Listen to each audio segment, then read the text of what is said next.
Everybody rise. Everybody rise. Rise for something. Something's rising. Everybody rise. Everybody rise. Rise for something. Something's rising. Now everybody should have their chances. Everybody should have what it on the mountain.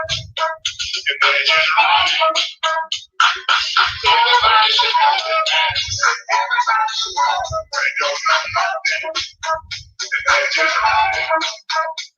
You gotta bow your head to Africa. You gotta put your head down low. She's our mother. You ain't got no other. You gotta bow your head to Africa. You gotta put your head down low. She's our mother. You ain't got no other.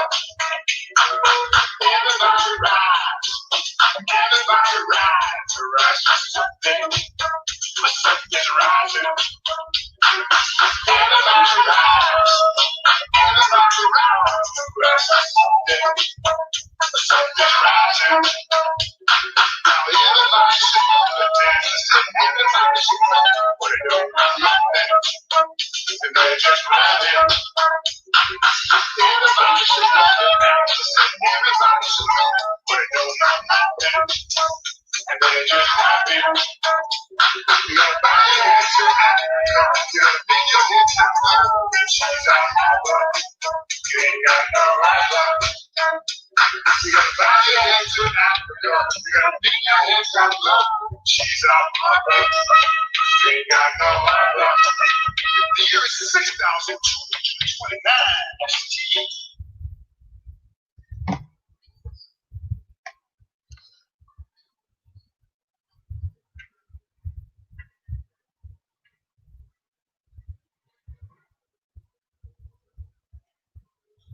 Hete Pu, Duwa, Duwau, Nazareth, Ramech, Hotep.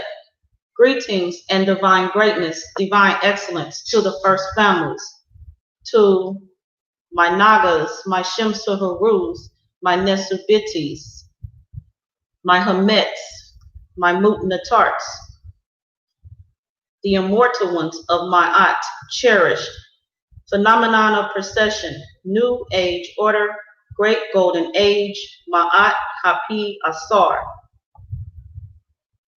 and to all citizens, descendants of the Nile Valley, cultural, cosmic, collective consciousness, spirituality. O Ast Ermut, Puat Necharu, Panebu, mother of the Necharus, mistress of Pet, maker of mankind. She who is mighty in Usur Medu Nefer, divine words of power, mother of all initiations. Bless us for Ankh life, now present,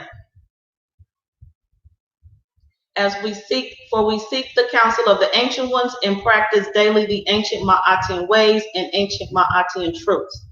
We ask that you bless us on this, the 12th day, first Haru day after the Helical rising, 348 days remaining until Helical rising, Ubin Soptit Ceres rising, first month of Jehuti, first season Shamu, AFNK/ST after founding of New Kemet, Naga Kemet, Smai Tawi.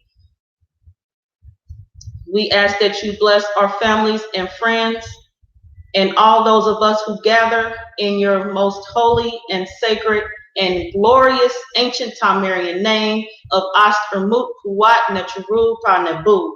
For in the art of seeking you there is much comfort. For as it is written, so let it be spoken. So shall it be, so let it be done.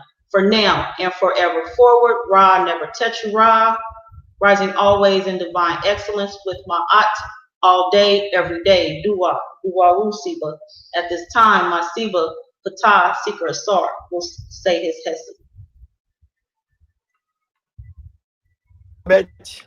First of all, I'd like to say welcome to the platform of our Queen Mother Goddess Joy Allen, Memoirs of a comic dynasty. Anuk Patal Sikasar. I am the royal scribe, master craftsman, and keeper of time of Tesha Para, and I am the chief executive officer of the Nagaship Association of Cosmic Awareness, Spiritual Consciousness, and Universal Enlightenment, and its institutions. So,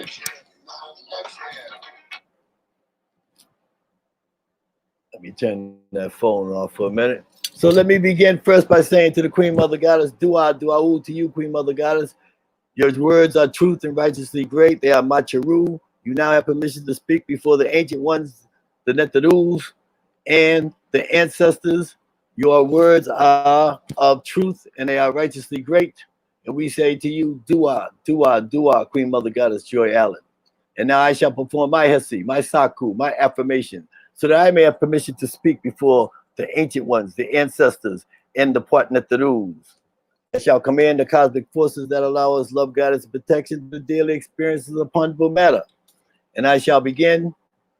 Hete pu, dua, dua, dua, Anazarak, Ramech, Hotep.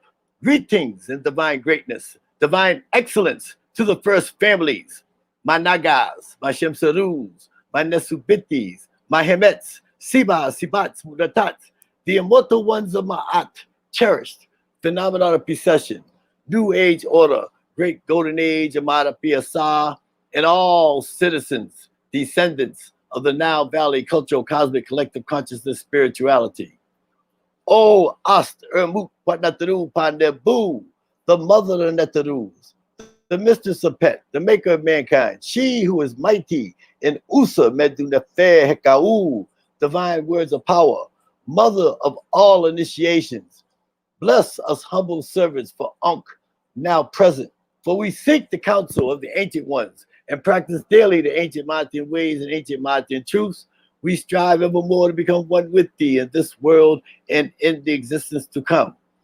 We ask that you bless us on this, the 12th day of the year after the Helical rising, 348 days remaining until Ubin Subtit Cyrus rising, Ubawat Samatawi, Wet Rempet Dejit New Year's celebration. The 12th day of the first month of Jehuti, the second day of Seb, the 12th day of the 12th day of the first month of the first season of Shemu, year number 10, AFNK/ST, after the founding of New Kemet, Naga Kemet, Samatawi, phenomenal of precession, New Age order, the great golden age of Ma'ata Asar. We ask that you bless our families and friends and all those of us who gather together to worship in your most holy, sacred, and glorious ancient time area name of Ast Ermut Patnataru Panebu, for in the act of seeking you there is much comfort.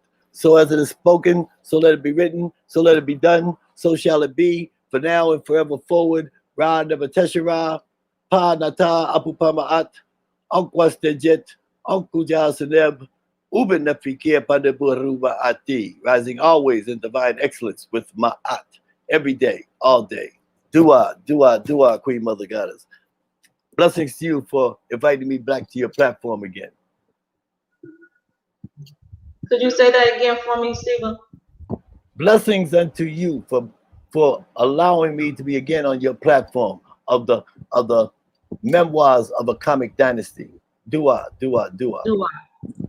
Stephen. And I'd like to thank those of us who are here with us. We have more life from YouTube. She speaks peace. Peace to you. We have our Black improvement. Asar, Asatian, Asashin. Work with me on that one, our Black improvement. Peace to you. Amber Gaucher speaks peace to the family. Patrick. Dua. And his greetings. And Amber Gaucher speaks peace and love. Peace to you, Amber Gaucher. And also from Facebook, we have Joanne from Facebook. Peace and love to all family. Islam greetings. He speaks peace to you. And so now I'm going to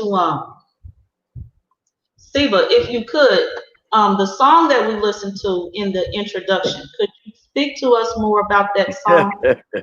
And actually, I Yes, want to yes. say you Dua, were the dua. first one I heard sing that song, so I'm used to hearing you sing it, and it would have been great. It would have been divine, Yeah. a care, and fair if you would have sang the song. But would you Yes, tell us yes. more about that song? Well, first of all, we dedicate this program, this wet red pet digit head. We have been dedicating it to our great divine transition Seba. His name is Helical. He was the Hemtepi, the high priest of the white and gold lotus temple, shrine of Amen Ra in Stone Mountain, Georgia. And I dedicate this to him, to his Hemet, his queen mother goddess, Aset Mary Amen. Blessings unto you, great queen mother goddess.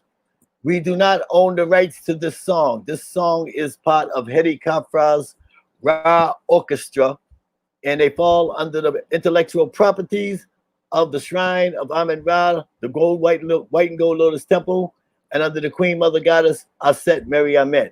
But I shall attempt to sing it with my bad voice, but it doesn't matter. It's all about Come resonance. on, Siba. And the song goes, everybody rise, rise for something's rising. Everybody rise for something's rising. Everyone should know their past. I said everyone should know, but they don't know nothing, and they just keep running. You got to bow your head to Africa. You got to bend your head down low. She's our mother. You don't get no other. The year is number 10, NAAF. The year is number 10, AFNK/ST. Samatawi. The year is number 10, AFNK/ST. Samatawi. Everybody rise for something's rising. And that is the topic of the discussions of today's lecture. Today will be regarding our New Year's, the Ren Pet. It is called, it is not, they call it in academia, the Helical Rising. But anything that begins with HEL, I try not to use because the etymology and the linguist of its Sanskrit has been corrupted. It's been fragmented. It was plagiarized and regurgitated to you, back to you in an unholy manner to set about your limitations. Our ancestors called it Ubin Subtet. Ubin in Medunetta means to rise. Subtet is the star Cyrus. So it's Ubin Subtet. Okay? So, but in academia, when you do your research, you'll find the word helical rising. And a helical rising indicates when the star Ra and the star Cyrus rises together in the eastern horizon, which indicates mathematically and scientifically that our earth has made one complete revolution around the sun. This is how our ancestors understood how to tell the years. Okay? We do not go to Times Square and watch this mechanical ball come down or ascend or descend. I haven't watched it in years. I couldn't tell you if the ball's going up or down. But when you watch that ball move, you become Hellenized and lobotomized. You become you fall victim to the paralysis of the analysis. You are injured humanity, mental, physical, spiritual, subjugated slaves. We are here to discuss our story. Our story spans millions and millions of years. The annals or doctrines of history is only 5,000 years old. They've taken our 10 million year old story and compartmentalized it into one box of 5,000 years. And we happen to believe this story. This is all false information. So we are going to break down the helical rising or the Ubin Subtet so that we all can begin to tell cosmic time. We no longer follow the Gregorian calendar. And right at this moment, yes, Queen Mother.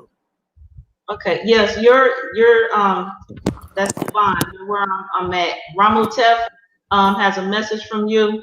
There's your water. He wants you to drink water before you go cosmic. Dua, Siba, Ramutef Quib.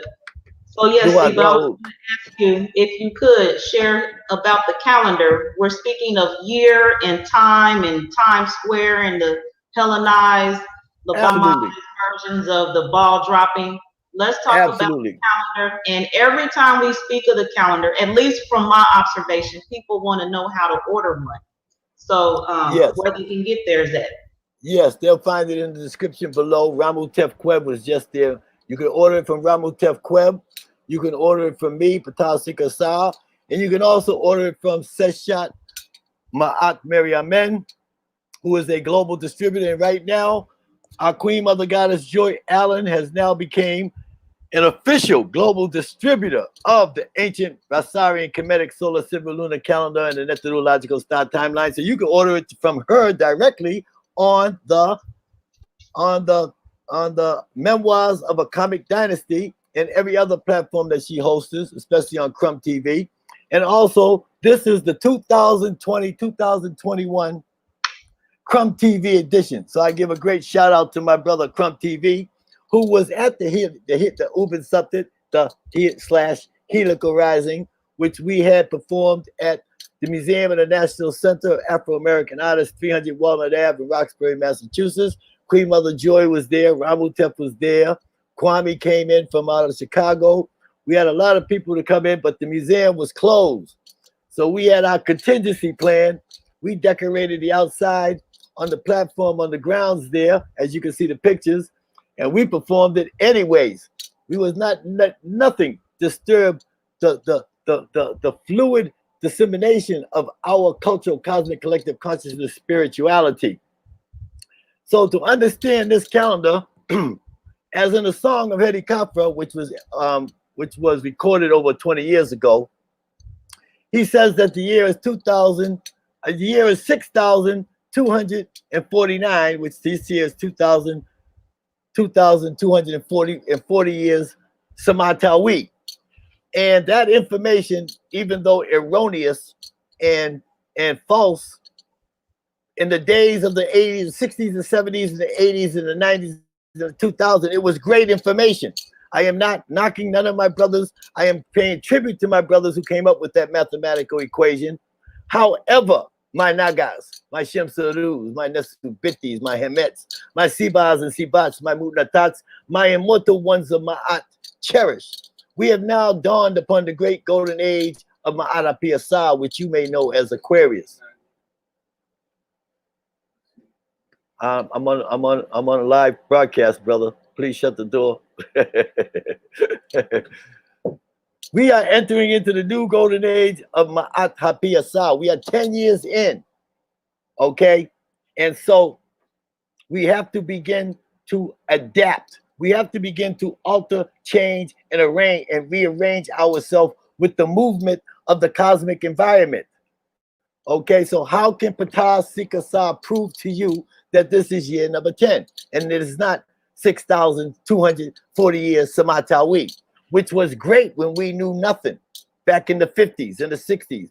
The Muslim information, everybody was a Muslim back then because that was the best information available. Then we became 5%ers because that was the best information available. We became the Moors because that information was the best information available. But now we have entered into a new age order, the great golden age of Ma'at Asar, which we will break down in a minute. And this is year number 10. How can we know that it is year number 10? First of all, let me tell you that before the Romans and the Greeks, there were 9 days in every week, and time was kept by charting stars that were visible on our calendar. Aware of the movement of the earth, stars, and moon, these ancient African indigenous primordial ancestral peoples were cosmically attuned. So, in this poem, it is evident that everybody and their mother knows that there's 9 days in a week. The only one that doesn't know that there's 9 days in a week are melanated people, are African people, or black people. Are the only people that don't know because we have been labeled injured humanity. And if you Google injured humanity, you'll find in the World Wide Web, it means the happy children of Africa, mental, physical, spiritual, subjugated slaves. So to prove to you that there are 9 days in a week, all you have to do is understand calendar reforms. We've done this show on Come TV. We destroyed the Gregorian calendar. We talked about the phenomenon of recession. This is what this is all about. Your divine birthright is immortality. And the mathematical mother equation for immortality is 9. We know there's 9 days in a week because the first calendar reform is 754 AUC. Let me reiterate. AUC, ab urbe cordita, which means in Latin, upon the founding of the city of Rome. You'll find Eratosthenes and Aristarchus. Then came decree of the Canopus 1, 2, and 3, which is Ptolemy the 1st, 3rd, and 5th, which is 320 BCE. Okay, they only use AUC when they determine the first calendar reform. Most people know about AD, Anni Domini, the year of our Lord. Most people know about BC, before Christ, or BCE, before the Christian era. Not many people know about AUC, ab urbe cordita. So we're down to 3. The 4th calendar reform is the Ptolemy, the decree of Canopus number 3, which is Ptolemy the 5th, is the 4th calendar reform. The 5th calendar reform is 46 BC, the Julian calendar. And in the Julian calendar, Julius Caesar, who became ruler of the world, the known world at that time, he invaded Egypt on Cleopatra's turf. She was one of the daughters of Ptolemy. She had a vizier named Sosthenes. Please Google that name. Sosegnes. As soon as you put in Soseg, Detective Text is going to come up with his name because they think that you're a theologian. They think you're an ecclesiastic person. And they're going to give you this information because you're putting in the right words. And so Sosthenes told Julius Caesar there's nothing he could do. So Julius Caesar puts his knife to his neck and his genitals in his body. And he says, I'm Julius Caesar. Yo vine, yo vere, yo vece. I came, I saw, I conquered. Put me on the map. So we went from 9 days in a week to 8. We went from 10 months in a year to 11. Julius gets assassinated in the Senate. So we went from so when Julius got assassinated, then came Tiberius, became Caesar, then came Augusta, his grandson. So he engages with Sosthenes, rapes him, tries to kill him. Sosthenes is having a bad 10 years here. Trying to keep a little humor here because I don't want anybody to stress themselves. And this time we go from 8 days to 7. We go from 11 months to 12. We know this because of the 2 months in the Gregorian calendar, which is July, which is Julius Caesar, and Augusta is August, which is Augustus Caesar. So you have to understand this, that July and August don't even belong on the calendar. This is why the mathematical equation has changed. Then we know that there are not 12 months in a year on a solar sidereal calendar. Only on a lunar cycle calendar are there 12 months in a year, such as the Kemetic calendar that you might have in your possession today. A Kemetic calendar has 10 days in a week. It has 3 weeks in a month. It has 30 days in a month. That means it's a 30-day calendar, 30-day month calendar, which means it's a lunar cycle calendar. It's all a mathematical equation.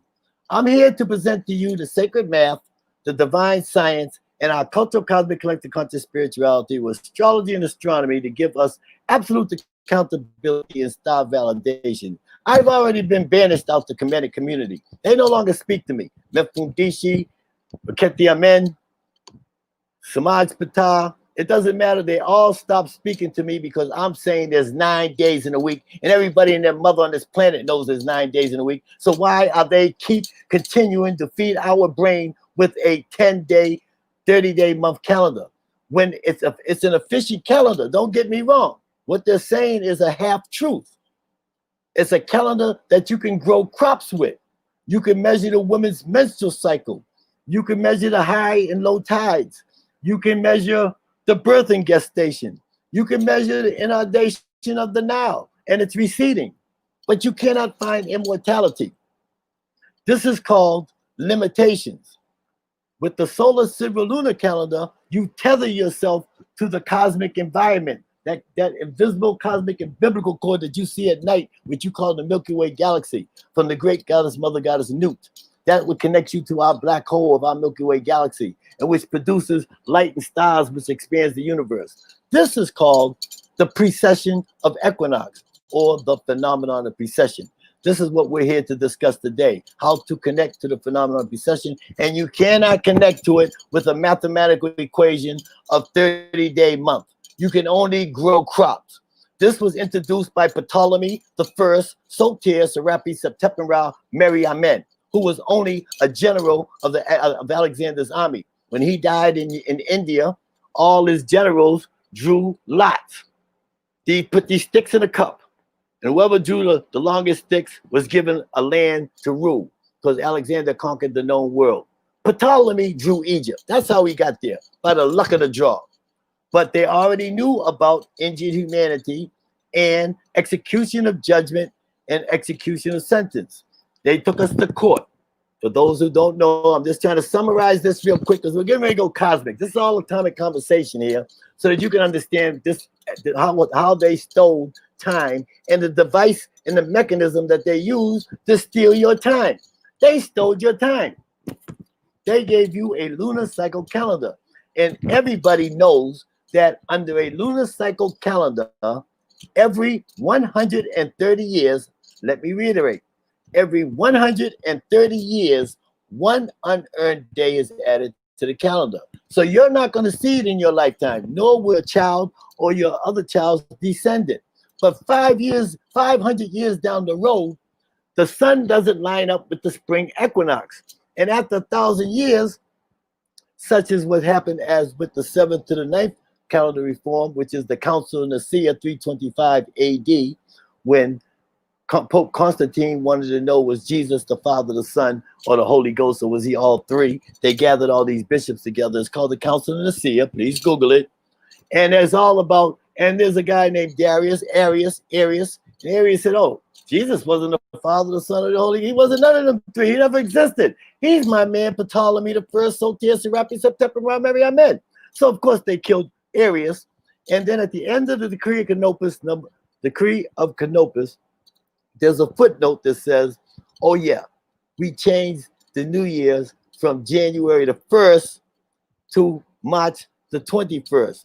Because what happened was they kept forgetting to adjust the calendar every 400 or 500 years because they were so busy gorging themselves on Africa and placing us into mental, physical, spiritual, subjugated slavery and raping our women and castrating us and placing us under the most excruciating pain, which they had an unbridled license. Please Google that word, unbridled, UNBRINDLED, unbridled license.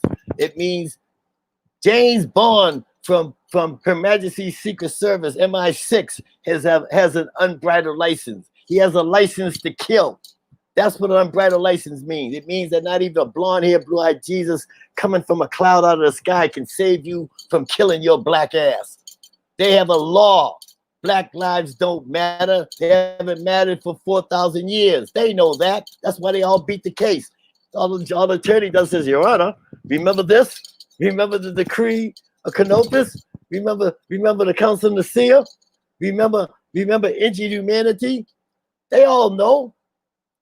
So we have to begin to understand that which was already known through the historical documents. I'm not here to really elaborate upon history, but to get y'all on the right page, I got to bring you some type of formation of understanding in which you've been trained to be, which was under academia. So I have scholarship, but I'm not a scholar. For to call myself a scholar means that I'm a Greek or I'm a Roman, that I am a descendant from the school of Plato. Plato had the first school of scholarship, first of all.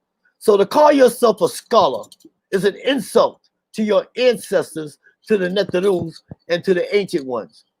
Okay? We have primordial temple discipline methodology in which we teach at the Nagaship Association of Cosmic Awareness, Spiritual Consciousness, and Universal Enlightenment. So I'm just trying to break down to you why this calendar, the Gregorian calendar, is fraudulent.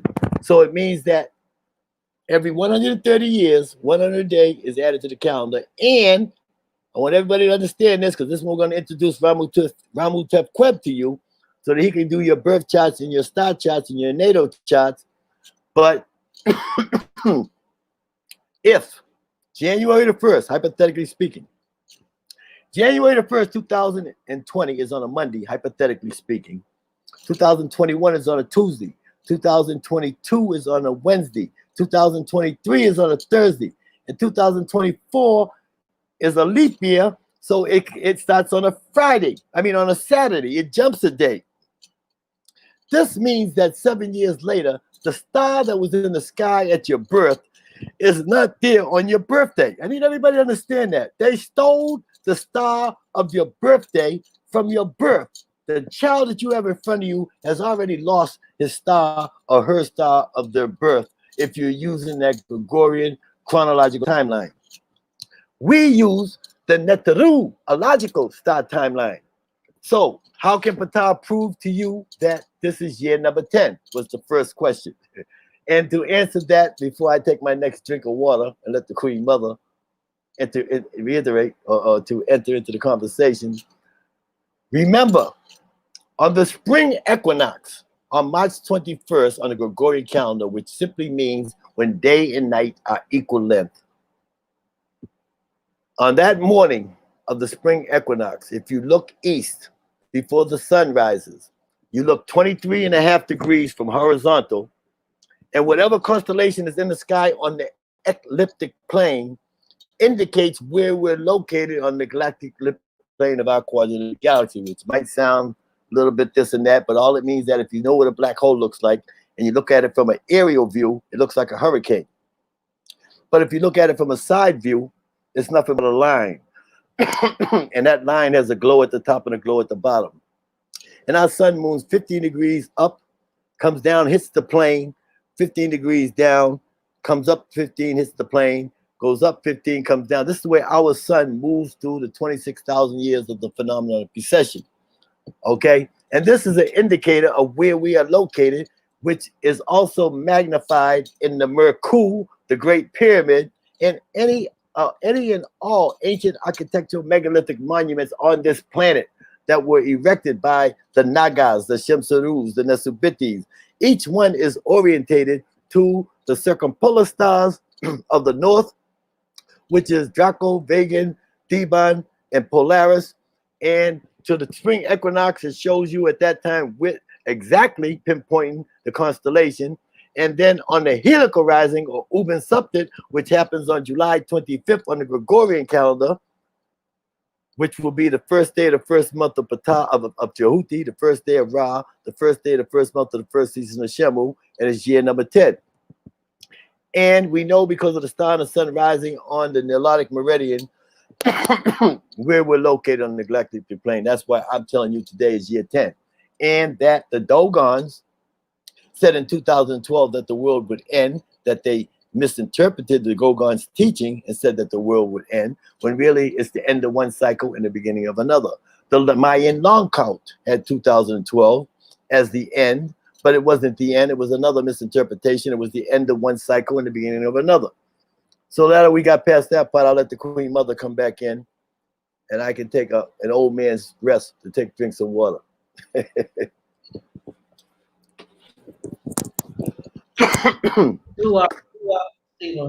Ptah, Seeker, Asar.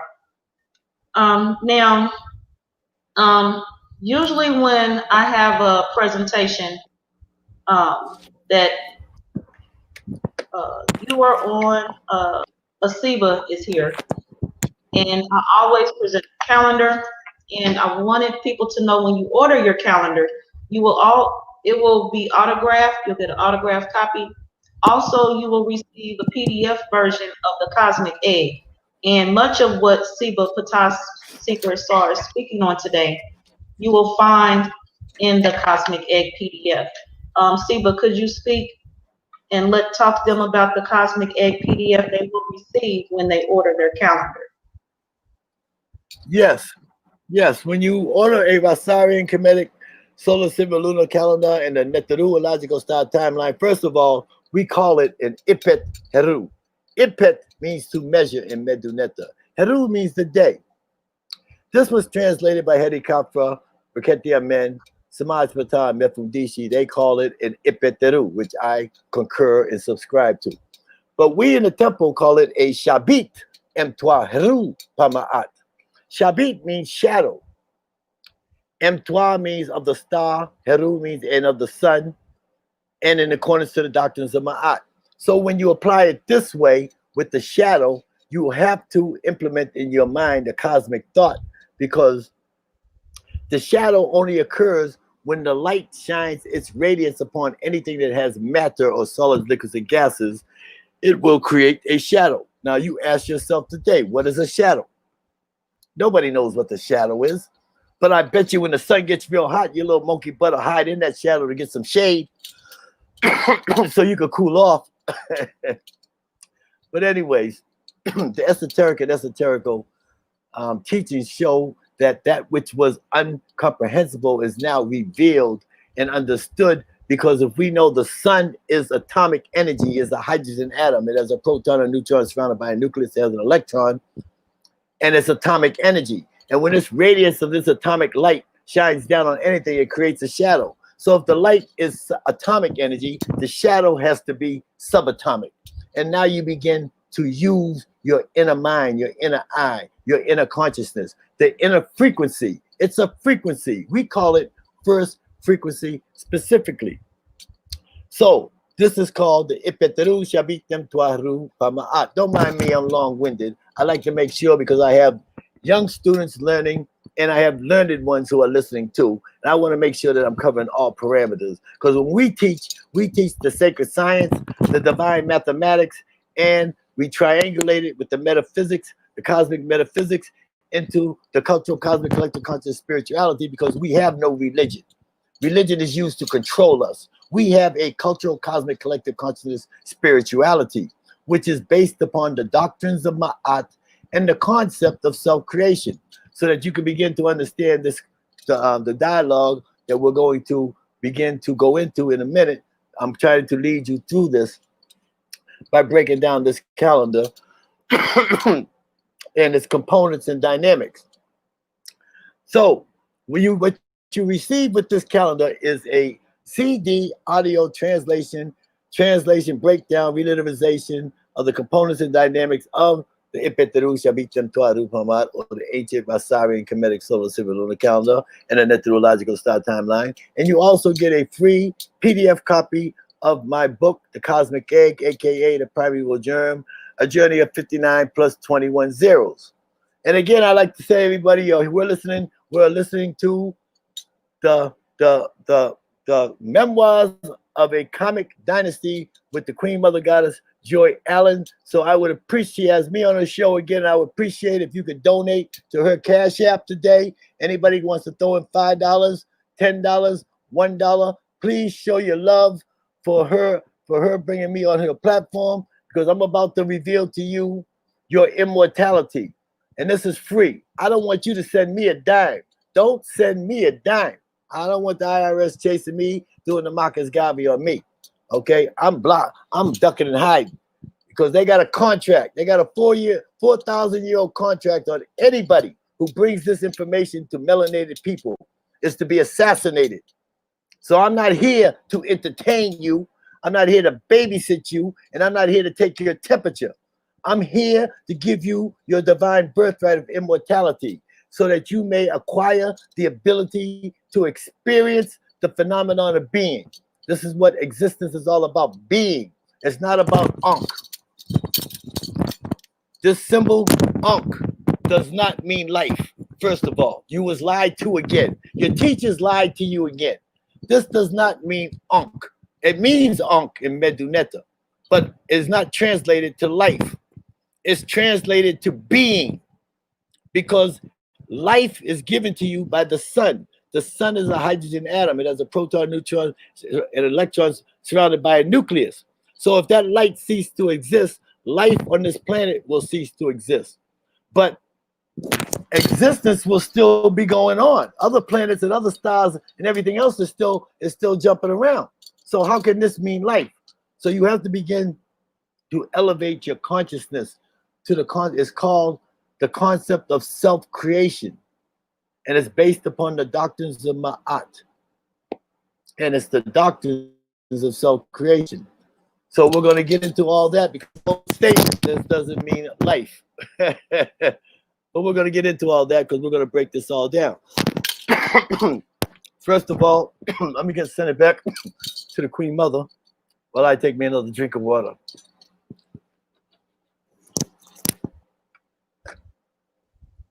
Dua Usiba.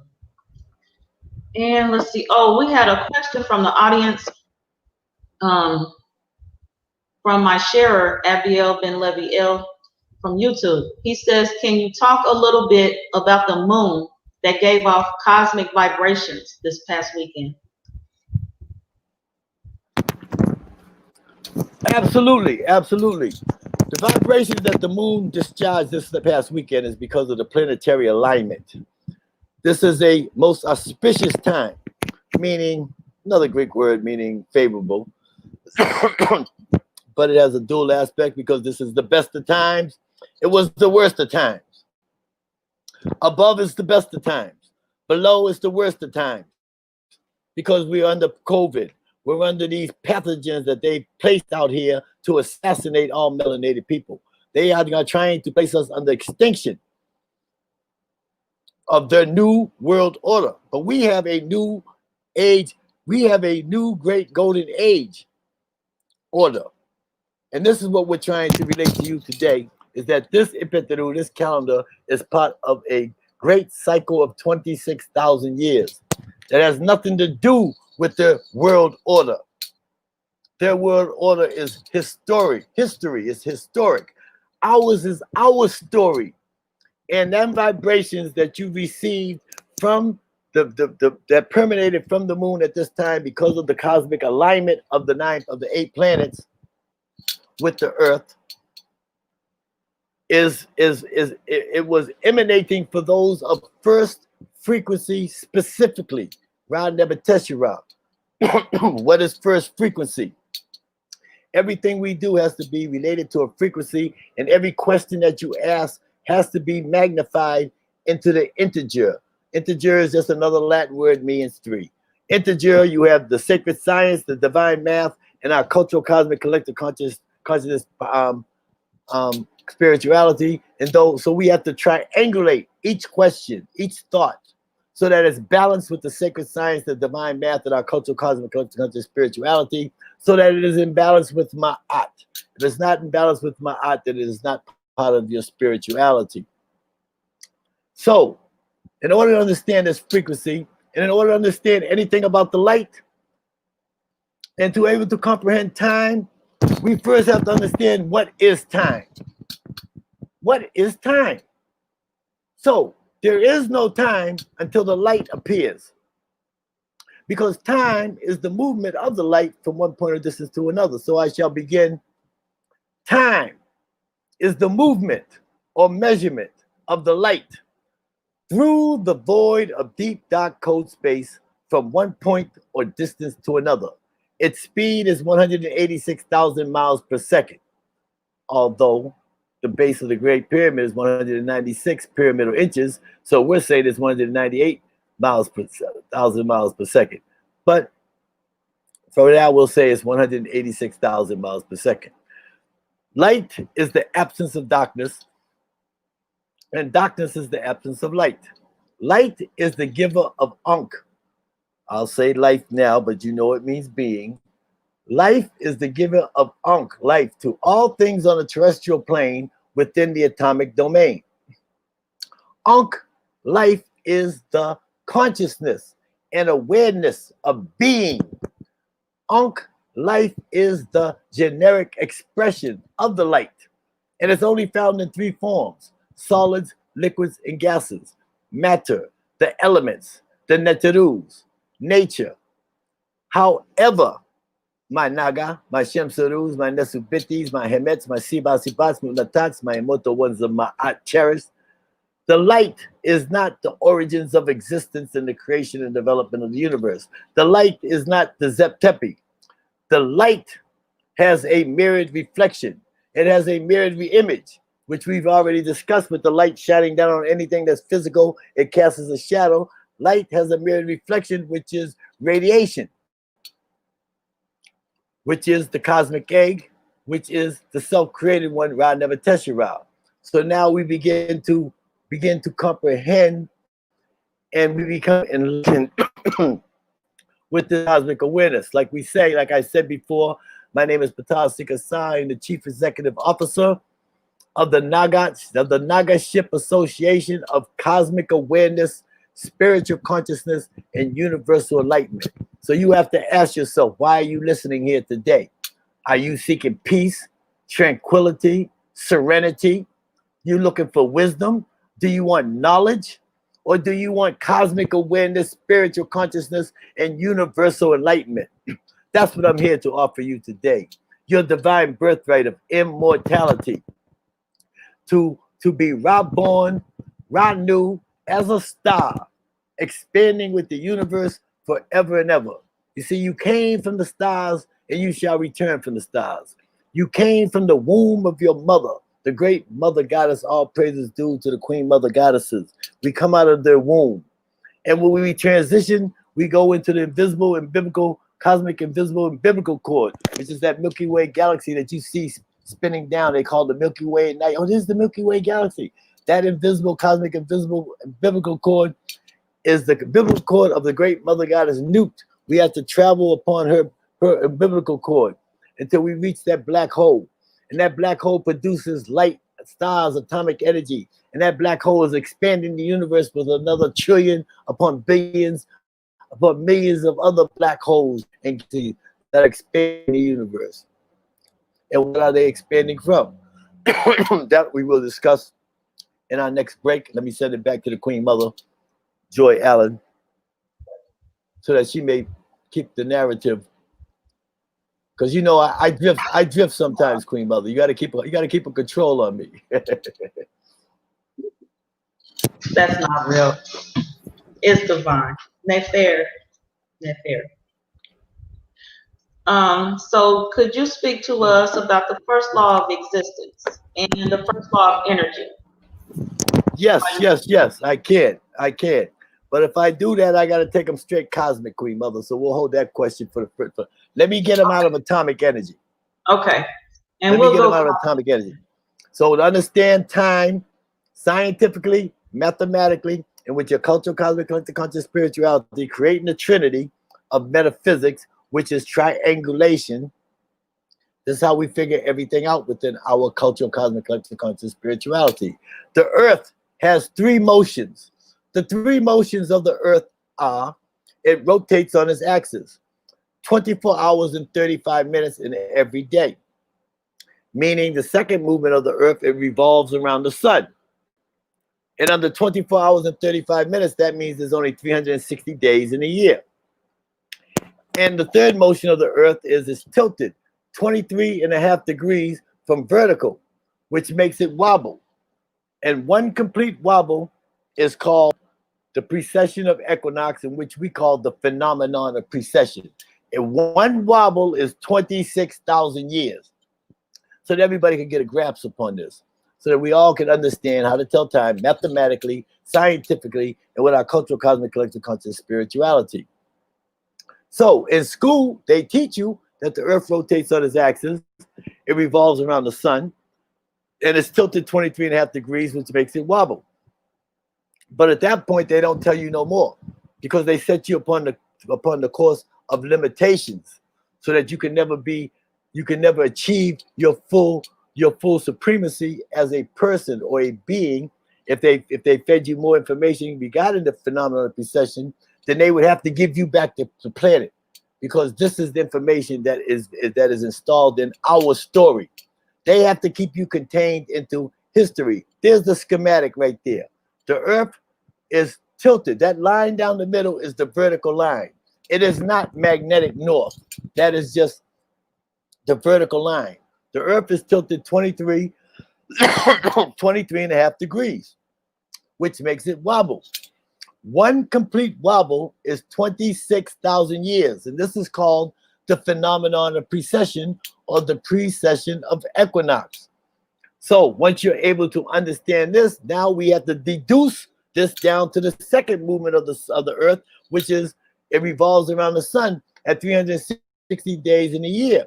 It's only 360 days in a year if the earth is rotating at 24 hours and 35 minutes. The original calendar of humankind, the earth rotated 24 hours and there was an extra 35 minutes. This 35 minutes was split between the duat and the twat. The latter being The latter being terms between sunrise and sunset, respectively. You got dawn and you got dusk. And during this time, there's light accumulating that has to be accounted for. Our ancestors accounted for every second of light. So this 35 minutes had to be taken into account. That's why there's only 360 days in a year. But it was a perfect calendar. There's only one problem with that calendar. There's only 6 forms of life on the planet: plant, insects, reptiles, water creatures, birds that fly, and animal. Man and woman does not exist. So enter calendar number 2. Calendar number 2 is the Jehushan calendar. And in the Jehushan calendar, there are 24 hours in every day. And so while this happened, that's mathematically, we have to bring in the Netcher Jehuti. Jehuti wagered with Ra for an allotment of time because Seb the earth and Nut the sky wanted to have children. And the only thing that separates the sky from the earth, for those of you who have an eye to see and an ear to hear, is light. Because when you go outside today and you look up in the sky, you'll see the sky. But at night, when you look up in the sky, you'll see stars. Where did the sky go? Does anybody ever ask the question? Where did the sky go? But here comes the next day, and the sky's up there again. And here comes night, the sky's missing. So the only thing that separates the sky from the earth is light. So when the sun sets, the sky descends upon the earth. Nut falls down upon Seb. And when the sky raises, and when the light rises, the sky raises. We call the sky the celestial firmament. We do not call it heaven. We do not use the word heaven. Heaven is a Hellenistic paradigm doctrine. It is a European term to Hellenize you and lobotomize you and to put you under religion and some phony guy that never existed called Jesus. Okay? So we don't use them words. Learn to read, write, speak, teach, med, do, netter. Learn to produce the proper pronunciation of the resonance of the sounds of the etymology and the links of our Sanskrit in order to produce the proper vibrations. Everything is a vibration. Everything has rhythm, and this rhythm is a frequency. We're here to communicate to you today here on the Memoirs of a Karmic Dynasty as first frequency, specifically Ra Nebuchadnezzar Ra. I don't want to go into the fact that I was kicked off the Shock Metaphysics Virtual Comedic Business School because of GIJ, comma J equals 0, which now they call first frequency Gaget, which I would not subscribe to because he says it's God Almighty Grand. I am not subscribing to anything that says God, because God is the one that's put us where we're at right now. This God that separated itself from the other gods. We speak of the Netarus. If you don't believe in the Netarus, do me a favor. Put your hand on your nose, your hand over your mouth, and don't breathe for 20 minutes. Let me see how far you're going to get. That you don't believe in this air, yet this air you can't see under normal circumstances. Of course, if it's cold, the condensation, you will see the air when you blow out.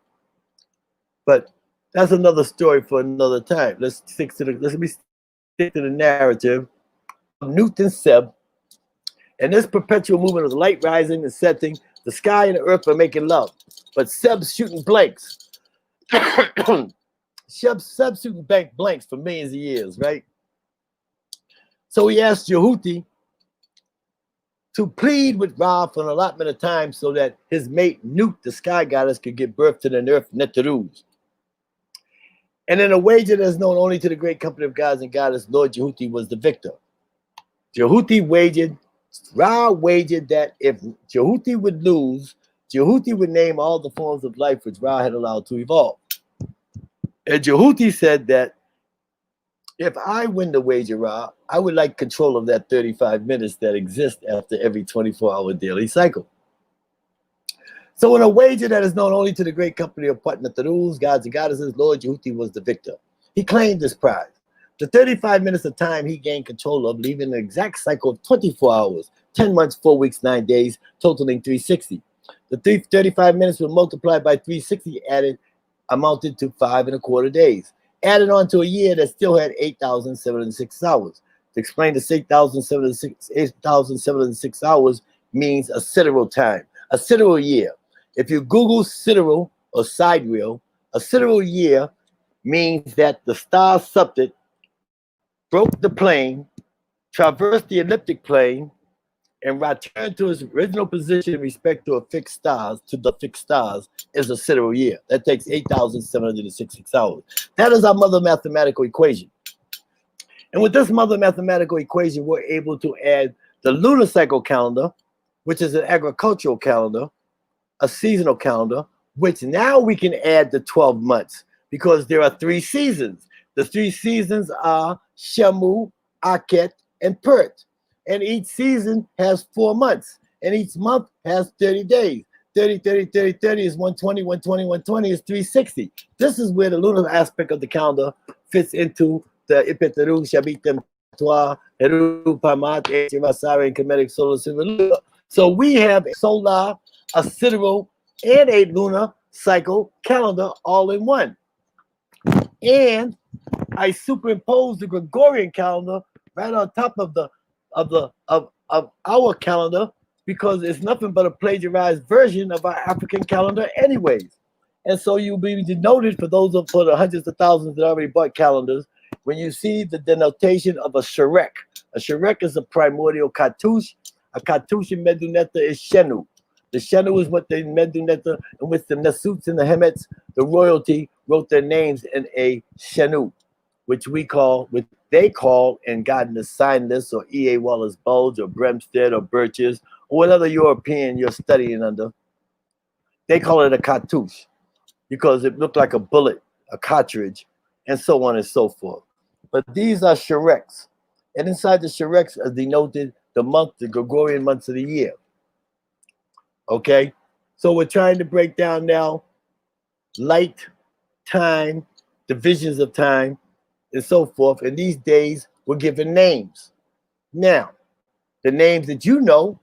So today, for example, for your teachers, today you think that today is what is today? Wednesday on the Gregorian calendar. Wednesday, August the what? 5th? Is today the 5th, Queen Mother? I try not to even deal with the Gregorian time. I know, it's August 5th. August 5th. Wednesday, August 5th, on the fraudulent Gregorian chronological timeline. Abbreviated star time tells us here on our Ipetaru, abbreviated star date is Seb, 12th of Jehuti. So today, welcome to the show, the Memoirs of a Karmic Dynasty, on this Seb, 12th of Jehuti. That's abbreviated star date. So we have to stop using these Gregorian names. I keep seeing these teachers start their show. Welcome to Sunday's show. They keep Hellenizing you. It's called contraband. Contraband is black people conditioning other black people into mental, physical, spiritual, subjugated slavery without the white man or the slave master or the Hellenistic paradigm doctrines, whatever you want to call it, the Sethian forces even being there. They got us trained to condition each other.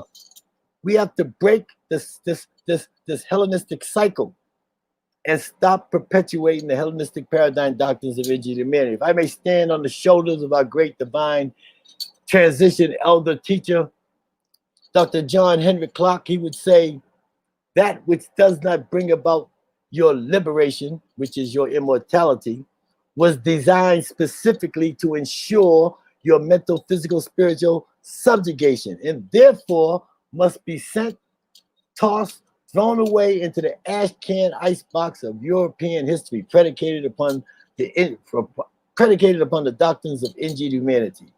I just wanted to say that in the words of our great divine transition elder, master teacher, transition Dr. John Henry Clark.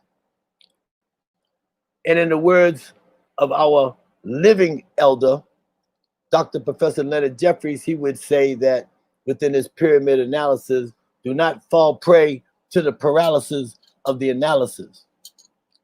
And when you go into history, you're going to fall prey because it's all designed for you to fall into this, which is called the paralysis of the analysis. We're here to understand the analysis of the paralysis, which is our story. When you fall to the paralysis of the analysis, you are indoctrinated into history or his story. So you was asking me about from the beginning. I'm long-winded about the first law of existence and the first law of energy.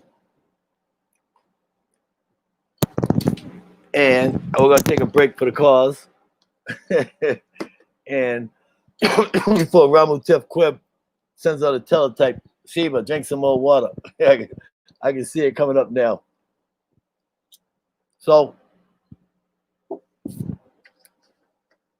I would like to see somebody at this time make a donation to the Memoirs of a Karmic Dynasty, to our Queen Mother Joy for having me on her show, because we've just begun. We just begun to break down this time and atomic existence. We're getting ready to go subatomic because he's asking me questions. I would like to see somebody donate $1.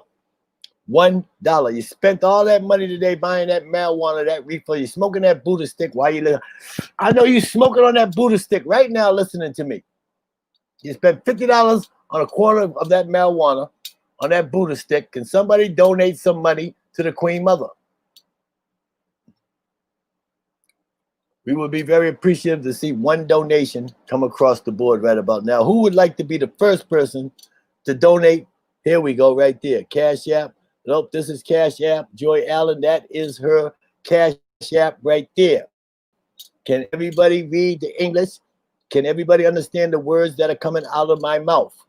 Please donate some money to this platform of the Karmic Dynasty, the Memoirs of a Karmic Dynasty.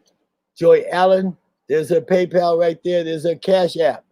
Hashtag $TNT96MRD.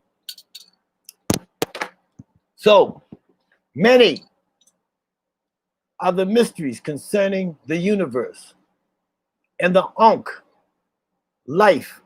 Of course, that means being, but we'll say life that is found within it. This is also true regarding the theories, laws that govern them. IBN, Ben Levi, Cash App. Okay, but good looking out, my brother. Dua, Panatapu Pamaran Kostejera. Oh, there's Lakita Bird. There's my Queen Mother. There we go. Ramutef Queb. Okay, there we go. Now we're starting to get a roll here. Many other mysteries concerning the universe and the Ankh, life that is found within it. Take the dollar challenge. There you go, my Seba. Dua. Many are the mysteries concerning the universe and the Ankh that is found within it. This is also true regarding the theories, laws that govern them. Who am I? Where do I come from? Why am I here? And where am I going? All the known and unknown forces of the universe are of one origin. Necessity becomes the order by which these forces reveal themselves. Existence demands that energy be spent. Existence is realized by the expansion of energy that must have a source. In the case of our universe, Ankh, life is always associated to heat and movement, but the energy that drives the entire universe is of the direct result of the self-creation of Ra Nebuchadnezzar, radiation, which produces the phenomenons of attraction and repulsion, along with the anomalies of heat and movement. Now, the first law of existence. This is Zep Tepi. We're talking about the Zep Tepi. For those of you who aren't familiar with the Zep Tepi, in Medunetta, Zep, ZP, which in Gardner Sign List would say SP. It depends upon what teacher you learn from, but Zep or Sep means first, such as in the name of Heshesep, the first ruler, Nesubiti ruler of Kemet of the 18th so-called dynasty. She was not the first Nesut, feminine aspect of a Nesut, but we're going to use her name as an example right now, but she was not the first, even though her name is Hatshepsut. Het means temple or royal house. Sep means first. Hatshepsut. Hatshepsut. Hatshepsut. She was the first female ruler of Kemet. That's what her name means in Medunetta. And they spell her name Hatshep. Sep. Hatshep Shep. So Shep would be ruler, Sep would mean first, and Het would mean royal house. So that's how you break down her name in Medunetta. So in her name, she uses SP. I would use SP. I would not use the ZP. ZP is more of a foreigner's interpretation of the Medunetta. And remember, there is no E in our language. Our E's are silent, but we do have vowels. Okay, in the Medunetta, yes, it has been translated. Let's not even get into that. The world is round. Let's not even talk about the world is flat. I'm not into talking stupidity here. Okay, now, the first law of existence, which deals with the Zeptepi. Zeptepi in Medunetta means the creation of the universe. It means the origins of existence and the creation and development of the universe. These Zeptepis will be known to you in the cosmological text of the Mastaba text, the Pyramid text, the Coffin text, the Shabaka stone, the Heliopolis text, the Kemenu, and the Theban text. And of course, in the Turin Papyrus, you would see the Turin Papyrus would have a text called the Book of Knowing the Evolutions of Ra, the Book of Knowing the Evolutions of Ra and Overthrowing the Pepi also has a Zeptepi in that doctrine, and that papyrus text also. But in the original papyrus text, we'll begin to understand the mathematics, the sacred math, the divine science, and our cultural, cosmic, collective conscious spirituality. I'm trying to speak kind of slow this time. Last time I was on the show, they said I spoke at light speed, and nobody understood what I said. So I'm trying to slow it down just a little bit. They just listening slow, Seba. It's all right. Okay, well, I'll just try to just make sure the frequency is first frequency. Oh, More Life says gratitude for these gems. Dua pamata pamaat. Uncle Stejer, Uncle Jasaneb, Umanefike Panabu Heru Maati. More Life. I know you already made your $1 challenge, Queen Mother Goddess More Life. So we're not even going to ask you. We already know you made your $1 donation to her Square Cash account. Remember, do not send no money to Ptah Asar. This information that I am giving you is your information. I am obligated to tell you this. I do not want a dime. Don't send me 1 penny for this information, but you can donate money to the Memoirs of a Karmic Dynasty, and she already has the thing up there. Take the $1 challenge. Siba, Abdien, Dua'u. So now let's go into the cosmic revelation. Remember, this is the Star Gospel. This is the RSGUT, the Rasarian Star Grand Unification Theorem. And it goes as follows.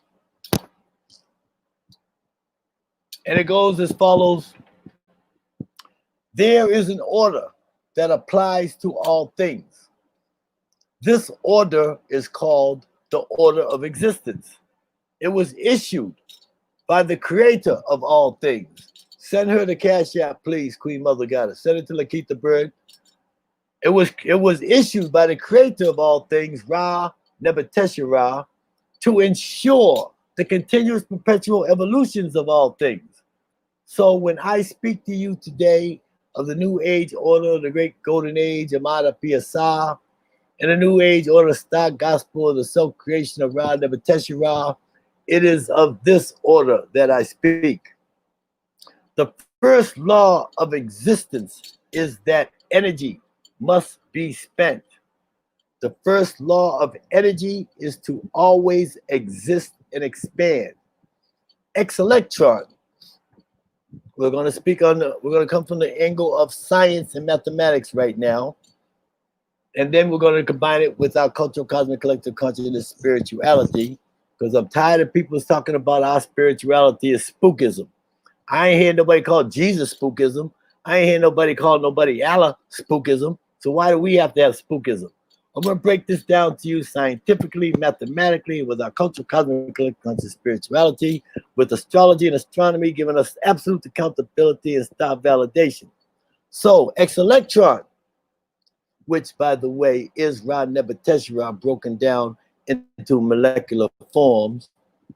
X-electron, after releasing, discharging, freeing, or escaping from oblivion, new primeval ocean of nothingness, dark energy, or the cosmological constant, became a source of power.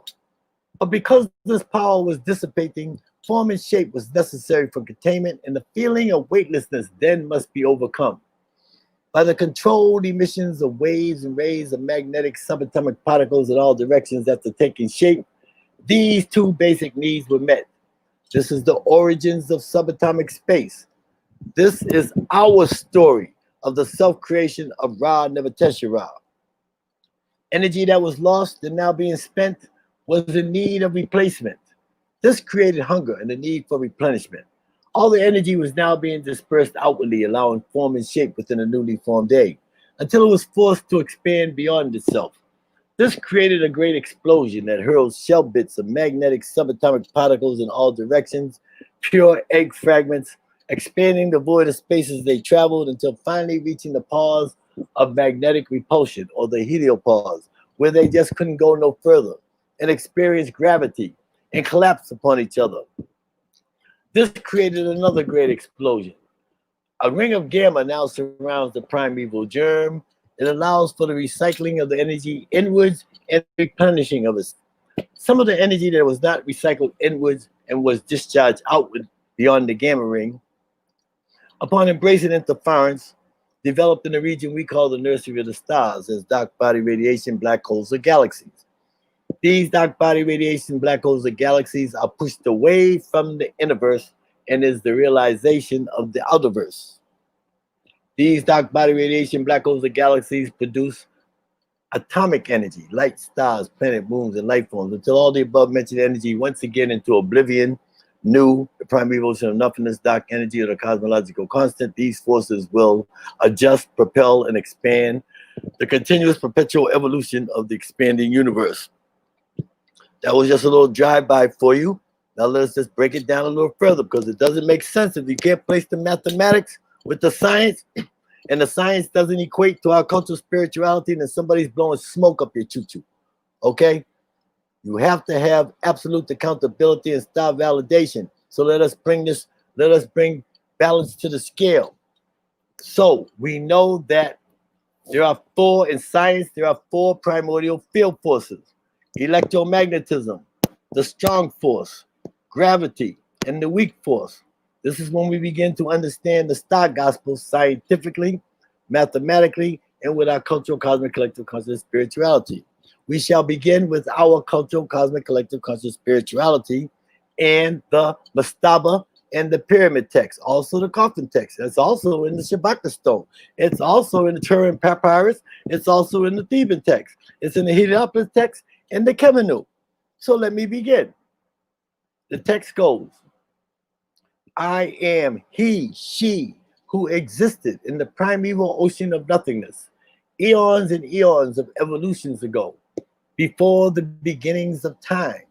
When I thought that the moment had come, I fashioned my mouth and I uttered my name as a word of power. With this power that was my birthright, I fashioned myself in forms from out of the primeval ocean of nothingness. I was alone at this time. There were none others with me then. I am the beginnings of time, which began when I took form and commanded the power. Now it came to pass that I found no place upon which I could stand. So I straightway brought forth from my own mind and thoughts the primeval mound from out of the primeval ocean of nothingness. Being that I was alone at this time, it pleased me to make others. So I went from being Nature 1 to Nature 3. I made these beings in the manner in which all things are made. I, Ra Nebuchadnezzar, the he, the she, the mother and father of all existence, I embraced my shadow and I grasped my member and I loved myself. I issued forth the Nature Shu and I multiplied its forms millions and millions of times. I gathered a portion of the remains and I swallowed them and I spat forth Tefnu. They are my heart and soul, twins born of the same birth. And when you find the one, you find the three, for the three is of the one, and the one is of the three. Shu and Tefnut had union and gave birth to Seb, the earth, and Nut, the sky. And in similar manner, I multiplied their forms millions and millions of times. Seb and Nut had union and gave birth to the earth, Necheruz. The firstborn is Heru-Ur. The secondborn was Asar. The thirdborn was Sut or Set. The fourthborn was Ast. And the fifthborn was Nebhet. Asar and Ast gave birth to Heru. And Heru and Het-Heru gave birth to the Shemsu-Herus. Their names are Mester, Hapi, Tuamotep, and Quebsanu. And when all this was done and all manner of things that came into being, I placed each and every black hole, constellation, star, planet, moon, life form, and thing that creep, crawl, swims, and flies where they're now found. And together, their movements give meanings to my work, and their movements is no drain on my powers. It is I, Ra Nebuchadnezzar, who issue forth the order of existence. Now, this is the foundation of your cultural, cosmic, collective conscious spirituality, which is written in the Medunet text of the pyramid text and the Mastaba text, rather the Mastaba text, then the pyramid text, and then the coffin text, and then up to the Shabaka stone, then to the Kemenu, the Heliopolis text, and so on and so forth. And it breaks down the sacred science of divine math in your cultural, cosmic, collective conscious spirituality. So let's break this down here. Let's add the science and the math, because I don't want no one to say this is spookism. The Creator said in the beginning of the text, I am he, she, indicating that he's androgynous, that the masculine and the feminine energy existed at the beginning and it will exist at the end together. Okay? Second of all, he says, I am he, she, who existed in the primary ocean of nothingness eons and eons of evolutions ago. Then he says, when I thought that the moment had come. So the first attribute of manifestation of Ra Nebuchadnezzar, which he has four attributes for a manifestation. The first one is Temu, because Temu in Medunetta means to think. Temu means thought. Temu means to plan. And we equate that to mentalism, and so we equate that in our science to electromagnetism. So now we're identifying the scientific energy field force of electromagnetism with the manifestation of Temu. This is called the RSGUT, the Rosarian Star Grand Unification Theorem. This has nothing to do with Gij, J equals 0, which is Gabriel Yibo's God Almighty Grand Unification Theorem, because we ain't got nothing to do with God. Anybody even mentions God is a violation to our African spirituality, because we believe in the Netarus, but one creator. Do not confuse God with the creator. God is with the little g, so that we know that there is no weakness or no links that are loose over here. Okay? His mathematical equation is phenomenon when it deals with breaking down the periodical tables of elements from 118 elements. He made it just one element. You got a proton, neutron, hydrogen has a proton, neutron, electron, and then you got lithium. You add 2 protons, 2 neutrons, 2 electrons, and you just keep adding the proton, neutron, electron. I thought that was very ingenious, but it is not a GUT. Gij, J does not explain gravity. It can define gravity, but it cannot explain gravity. We explain gravity. Gravity, of course, is Amen. We're going to get to it. So he said, the Creator said, when I thought the moment had come. So the first attribute of manifestation of Ra Nebuchadnezzar is Temu. The second one is Ptah. Ptah is Medunetta, means the door. Ptah means the opener. Ptah means he or she who opens. So Ptah, so the Creator spoke his name. He said, when I thought that the moment had come, I fashioned my mouth and I uttered my name as a word of power. Again begins the revelations of the secrets, because you're using the Medunetta. Once we use our Medunetta, everything becomes clear. There's clarity. There's balance of the scale. Because we know that the name in Medu, Netcha, means Ren. It's the mouth with the water sign. It means Ren, means name. So you take the N and you put it on top of the R, meaning you change the word around backwards and reverse, and you got Nur. And Nur in Medunetta means energy. Now it starts to make sense. Now he spoke his name as a word of power. This is the energy, the Nur. And his name, because we know, as we just spoke on, if I may reiterate, says that energy that is collected, absorbed, and then stored must be released. Because motion is a requirement, a necessity, and a separating of the collective energy contained within a motionless cold void, such as Nu, primary version of nothingness, dark energy, the cosmological constants, or oblivion. I'm only naming these 5 because these are 5 schools of thought through anthropology, archaeology, and science and mathematics. I'm combining all of these together so that they see there's no weakness here. Okay? We're coming with the Star Gospel. This is your cosmic Naga swagger. I'm here to bring you your divine birthright of immortality. And we're going to break this down using the Medunetta text, using the sacred science and the divine mathematics, with astrology and astronomy to have absolute accountability and star validation. That's why they will not engage me.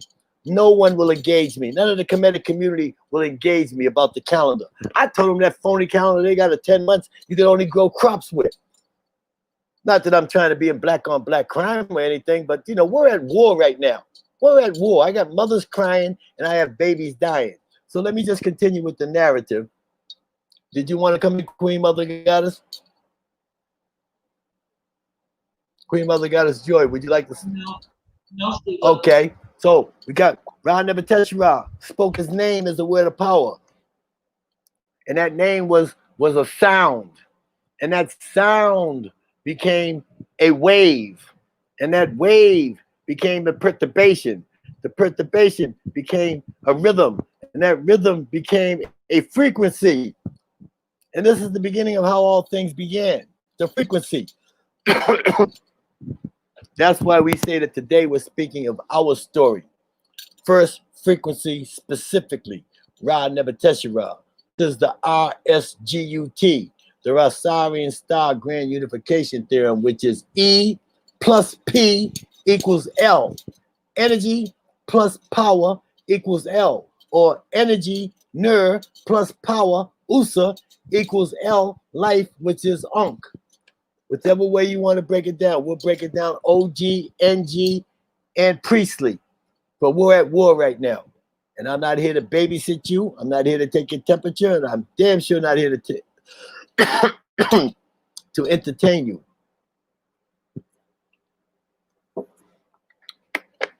So let me get you through the story. Let me get you through our story. Because we got the 2 primordial field force, so we know that electromagnetism is Temu. Because he thought the moment had come. Because first, remember now, write this down. First, you must release yourself.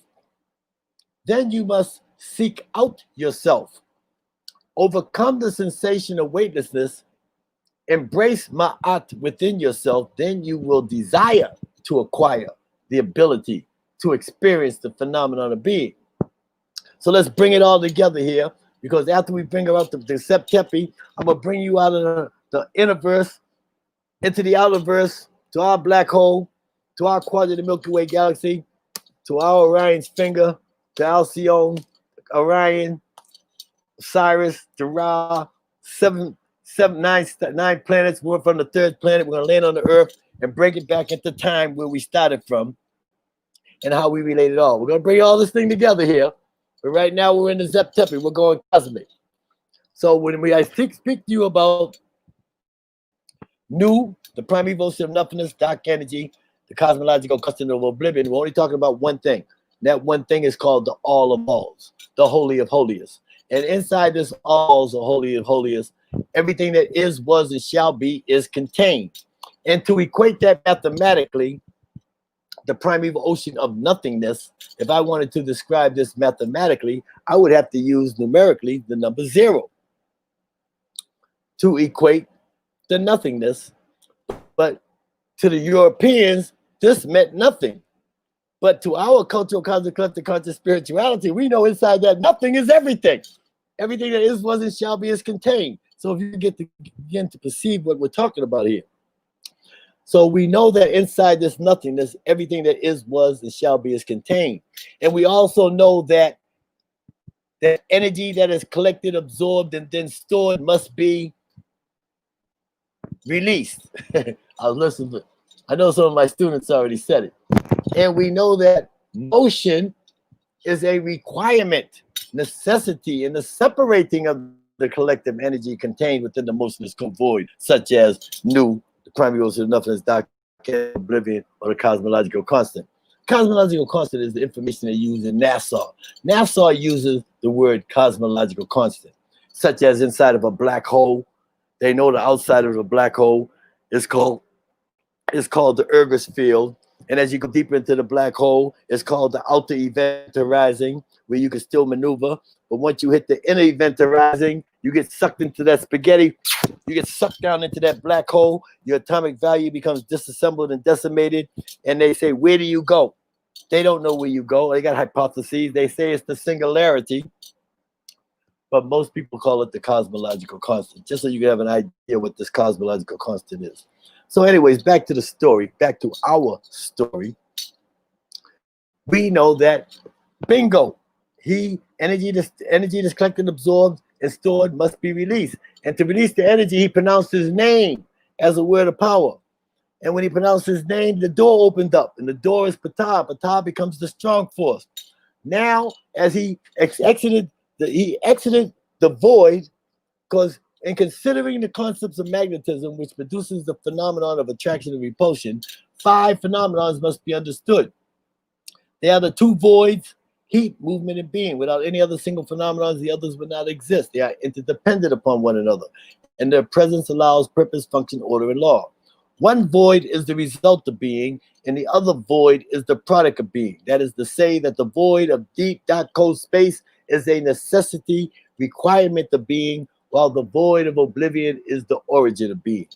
Now, the Creator opened up the void of oblivion by pronouncing his name as a word of power, because this energy that is collected, absorbed, and then stored must be released. Because remember in the pyramid text, he says, he said, when I thought that the moment had come.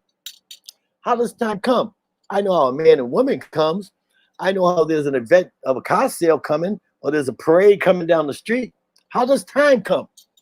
Time comes because energy that is collected, absorbed, and then stored must be released. And when the Creator felt this time had to release, he pronounced his name as a word of power, and the door opens up, and he escaped through the door. And the door is Ptah. Ptah becomes a strong force because he thought it is Temu, and he's electromagnetism. So we're balancing at all times. Sacred math, divine science, our cultural conscious spirituality. It's the integer. It's the triangulation. You must have this in your mind at all times. If somebody's talking to you and you're not fluctuating and functioning on this level, then you're not functioning as a being. You are now in the cosmic thought. This is the ST experience, the Samatawi experience. This is the unification theorem. Okay, this is the RSGUT. So let's get with it. Now, as he came out of the door, he found no place upon which to stand, as it says in the Medunetta text, because now he's being affected by gravity. Enter attribute of number 3 of Ra Nebuchadnezzar. First he's Temu, then he's Ptah, then he becomes Amen. Amen in Medunetta means the hidden one. Amen in Medunetta means the mound, the primeval mound, called the primordial mound. And Amen in science means gravity, because the Creator said, I found no place upon which I could stand. So I straightway brought forth from my own mind and thoughts the primeval mound from out of the primeval ocean of nothingness. So now he found a place to stand. You know, he could collect himself. Then he says, being that I was alone at this time, I'm relating pyramid text and Medunetta text, so you can relate this scientifically and mathematically with astrology, astronomy, and star validation, because I'm only here as a messenger. Everything I'm about to tell you and everything I'm telling you, you already know. You just forgot. You got a bad case of memory loss. So right now you should be feeling a little twinge behind your head, a little tingle behind your cranium. That's your pineal gland. It's discreting. And if you feel some goosebumps, you feel a little goosebumps, that's your pineal. Them are your chakras. Your chakras are igniting right now. Them ain't goosebumps. Them are chakras. You got to be able to recognize the function of the body. The body is the temple that houses the spirit of the Abakaku, of the cosmic forces that allow you love, guidance, protection through the daily experience of pondable matter. Oh, there I go, light speed. Did everybody get that? Anyways, let's get back to the story of the four attributes of manifestation, the four primordial field forces, electromagnetism, weak force, electromagnetism, strong force, gravity, and the weak force. We know that Teshra has four attributes, which are Temu, Ptah, Amen, and Kepra. So now he spoke his name as a word of power. He opened the door through Ptah, and now the door opens up, and he left out the door. Now we enter the science of astrophysics and quantum mechanics. It's called the macro and the micro, the string theorem, the string and the strand theorem. Because the creator came out, he was nothing but a piece of hair off your hand. He was that small. And oblivion was getting ready to suck him back in. But he embraced interference. What is interference? Interference is the prince. Interference is universal ma'at, first of all. It's ma'at on a cosmic level. Interference is the principle or spirit that is the one constant that affects change in the ever-changing universe. It is a spirit of continuation and development. It is the force that causes change and alteration. It is unceasing, unalterable, and always at work. Water that is found in three forms, solids, liquids, and gases, are elements that bears witness to interference. Changes in nature occur at random, caused by storm, drought, or environmental relapse. Interference is all of these things. It is the reasons for the colors of light. It is the reason that radiation radiates. It is the master of death. It cannot die. There is no force in the universe that is older than this. Before oblivion, there was only... Before radiation, there was only oblivion, and the spirit of interference existed then. The spirit cannot be isolated from everything, from anything. It has something to do with everything. Let me begin. A little help here, Queen Mother. Let me break down. It's okay. I'm only playing, Queen Mother. I'm only playing. Let me break down for you at the same time. I'm breaking down the science and the math. Let me break down the components of the universe so that you can understand. There's an inner verse that's subatomic. There's an outer verse that is atomic with black holes and light stars, planet, moons, and life. But we exist in the outer verse. But the outer verse is the expanding universe. What is it expanding from? The inner verse. The egg, it lies within the inner verse. What is the inner verse? The universe is a place of subatomic emissions where particles of repulsive energy are converted into a form of digestive radiation that is absorbed by the self-created one, Ra Never Teshra, allowing continuous growth and perpetual evolutions. Oblivion, or new, or the primary ocean of nothingness, or dark energy, or the cosmological constant. Oblivion is a place of perpetual continuance where particles of existence are reduced to their lowest common denominator, invisible strings and strands. It is a form of existence that connects the concept of subspansion and expansion. Its boundaries are endless and ever-reaching, indicating that it is the outer cover of this universe of radiation and light, and the inner cover that encloses this universe of dualism. This is the place of the all of alls, the holy of holiest, that sandwiches the universe of radiation and light. This qualifies it as the place or plane where matter can be reduced, absorbed, and then stored for the purpose of continuous perpetuation, where particles of the light and radiation are collected for the redistribution process involved in continuous evolutions. Oblivion is the capacitor of capacitance. Capacitance is the ability to collect and store energy. This energy that is collected can also be released or discharged. From this energy that is collected and discharged comes the laws of attraction and repulsion. Harmonic strings and strands represent the quantum result of the total decimation of the atom, leaving behind invisible electron lines of the magnetic flux. This is how our most earliest ancient African indigenous primordial ancestors perceived, related, and also equated oblivion, new, the primary ocean of nothingness, dark energy, or the cosmological constant. The cosmic egg, the primeval germ, is called in science radiation. Radiation is an energy form that is the result of a supernatural phenomenon, a universal metamorphosis involving beginnings and endings. It is the molecular appearance from the source of all creation. It is the force that drives the universe to expand outwardly and uniformly. It is a living, growing force, and because of this, it was thought to be a germ, the germ of life, the primeval germ of existence. And then I shall end this part of the first part of this translation of the science of the Zeptepi with gravity. Gravity, contrary to Isaac Newton, Stephen Hawking, and Einstein, is not just simply action from a distance proceeding from masses or the force that attracts two or more celestial objects to one another. Gravity is the result of antimatter collapsing upon itself, producing gamma explosion, which release nuclear energy inwards and outwards. The energy that is released inwards is, was, and always shall be absorbed by the self-created one, Ra Never Teshra. The energy that is released outward beyond the gamma ring is bits of pure antimatter upon embracing interference, develop in a region we call the nursery of the stars as dark body radiation, black holes, and galaxies.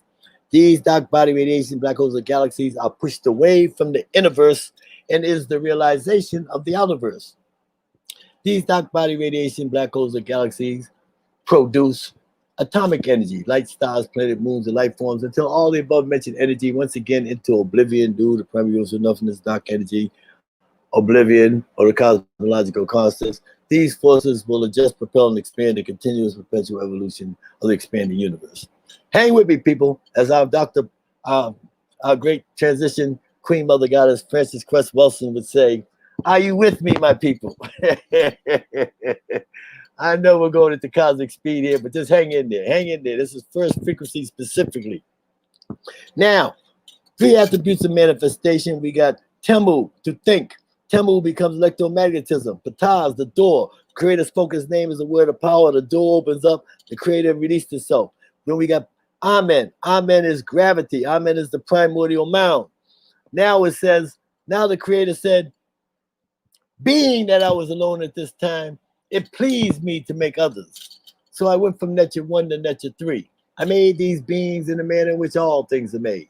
I, Ra, Teshra, the he, the she, the mother and father of all existence. I embrace my shadow, I grasp my member, and I love myself. I issue forth the Nature shoe, and I multiply this for millions and millions of times. So we already heard this yet. Instead of me reiterating, I've already discussed that in the Medunetta text of the pyramid text, but it's showing you how Kepler came into being, and Kepler becomes the fourth primordial field force, which becomes the fourth attribute of manifestation. Kepler is the beetle, which means he or she who evolves, or the evolver of evolution. And because Kepler always has the sun disk on his head, or her head, we know Kepler to be atomic energy in the expanding universe. So we just explained the four primordial field forces, the four attributes of manifestation. We just explained gravity, the RSGUT, which nobody can explain gravity. It's in my book, The Cosmic Egg, aka The Primeval Germ, a journey of 59 plus 21 zeros, which you will receive a free copy right now if you order the 2020-2021 edition, Crumb TV edition of our Siba Crumb TV. I hope I brought enough receipts for him today, Crumb. Did I bring enough receipts? Our brother Crumb TV, 2020-2021 edition on a Gregorian chronological timeline. Of course, this is year number 10, not 6,240 Samatawi. This is year number 10, AFNK/ST Samatawi, because we have to begin to upgrade and update ourselves and so on and so forth. And before I balance this all out in a minute to bring us back down to time, so I want to bring us from the Kepler, the field force, which produces atomic energy, which produces galaxies and black holes. And there are trillions upon billions upon millions of black holes that expand in the universe. We exist on the Milky Way galaxy, on the outer nerves of the Milky Way galaxy, on Orion's finger, and our quadrant of the Milky Way galaxy. There's the constellation of the Pleiades, Orion, Septet, and Ra.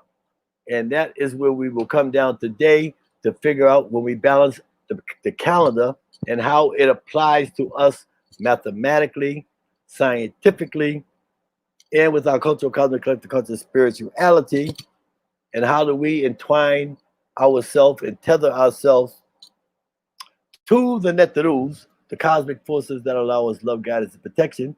They go outside and speak to Jesus every day. This guy never existed.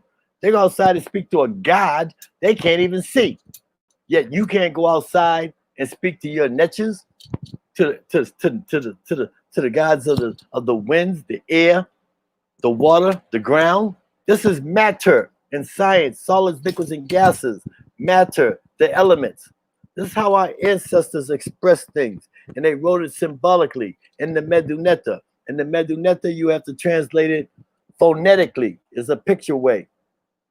Alphabetically, then you have to relate to it unilateral, bilateral, and trilateral, and you have your determinatives. And you'll be able to translate the Medunetta. It's very simple. We teach classes every Tuesday evening at 8 o'clock Eastern Standard Time. Requirements are you must have a calendar, and you got to have my book, and you have to be a Shamsueru. You have to have an eye to see, an ear to hear, to understand heart. And in a minute, after the Queen Mother comes in, I will break down our relationship to today is the day after the Helical rising on the East Coast. We celebrated on July 25th on the Gregorian calendar when the star and the sun first appeared on 30 longitude, 30 latitude. That's the first time it appeared visible, the star and the sun together. It happens on the 30th longitude, 30th latitude, which is called the Nilotic Meridian. We celebrated already at Black Ice TV Richie. We was joined by our brother in the Sudan, Amru Mary Amen. He was on his rooftop in Khartoum, and he said, there it is, there it is. He was happy. And we had star validation and absolute accountability with our astronomical configuration. Now, on August the 3rd, Ramutef Queb is our chief executive astro technician. He says that through his mathematical equations, which he uses today, that it rose on the 5th and not on the 4th and not the 3rd. So that was yesterday. Now we have it arise one more time. There are 3 times that we're able to see it. On Giza, on the 25th of July, on the East Coast, Northern Southern Hemisphere on August the 4th. Of course, we celebrated on August the 3rd because we're so used to celebrating on August the 3rd. But we have to remember that vertical north is not magnetic north. Magnetic north has shifted. It shifted 1 degree or 1.5 degrees so that when we look in the east in the morning, we don't see the constellation of Leo or Herukuti or Sekhmet. We see the constellation of Cancer or Kepra. How can that be if I'm a Leo and Kepra's in the sky? So not only did they steal our birthday of our star, Dave Arthur didn't keep us accounted for magnetic north shifting, because if you look out today in the morning, the constellation of Leo is not rising. Kepra's rising. So what does that mean? That means if you're a Leo, you're not a Leo. You're a Kepra. You're Cancer.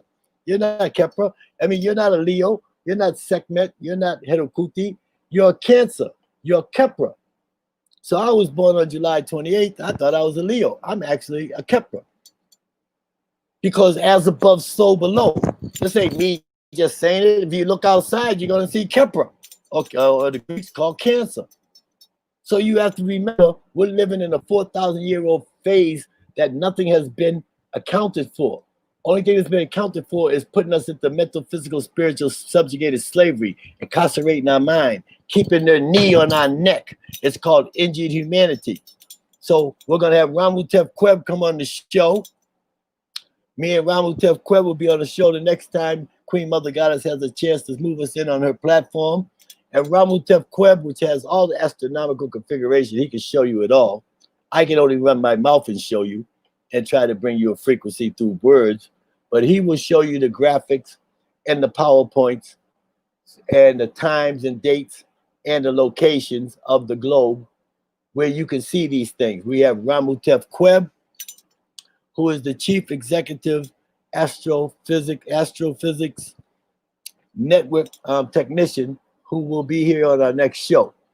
And also, I'd like to give a shout out to our chief CEO engineer of the Naga ship, Duncan G, for everything he's doing, providing for the website and for all of his efforts. We give humble thanks to Duncan G., who is the Chief Executive Technical Operator of the Naga Ship Association of Cosmic Awareness, Spiritual Consciousness, and Universal Enlightenment. And also a shout out to the Queen Mother in Canada, Afua, whose name is Ast. Her name is Ast Neat Wajet. Ast Wajet Neat. Ma'at. The Queen Mother Goddess. I want to make sure the Queen Mother Goddess sees this. The flag of Ghana. This is the flag of Ghana.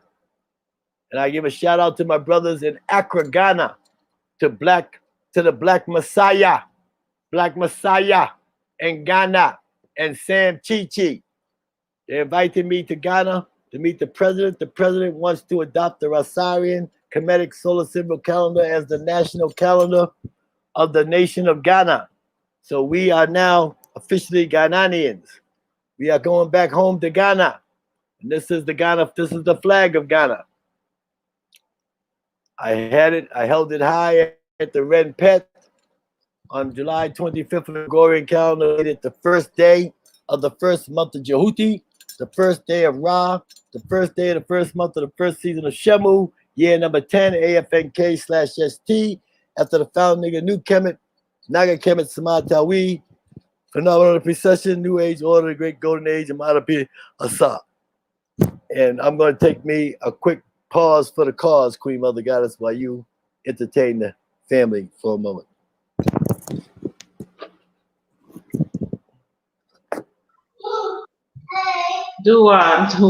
Siva. So you already have covered the, I was going to ask you to talk about the different time zones for the New Year's.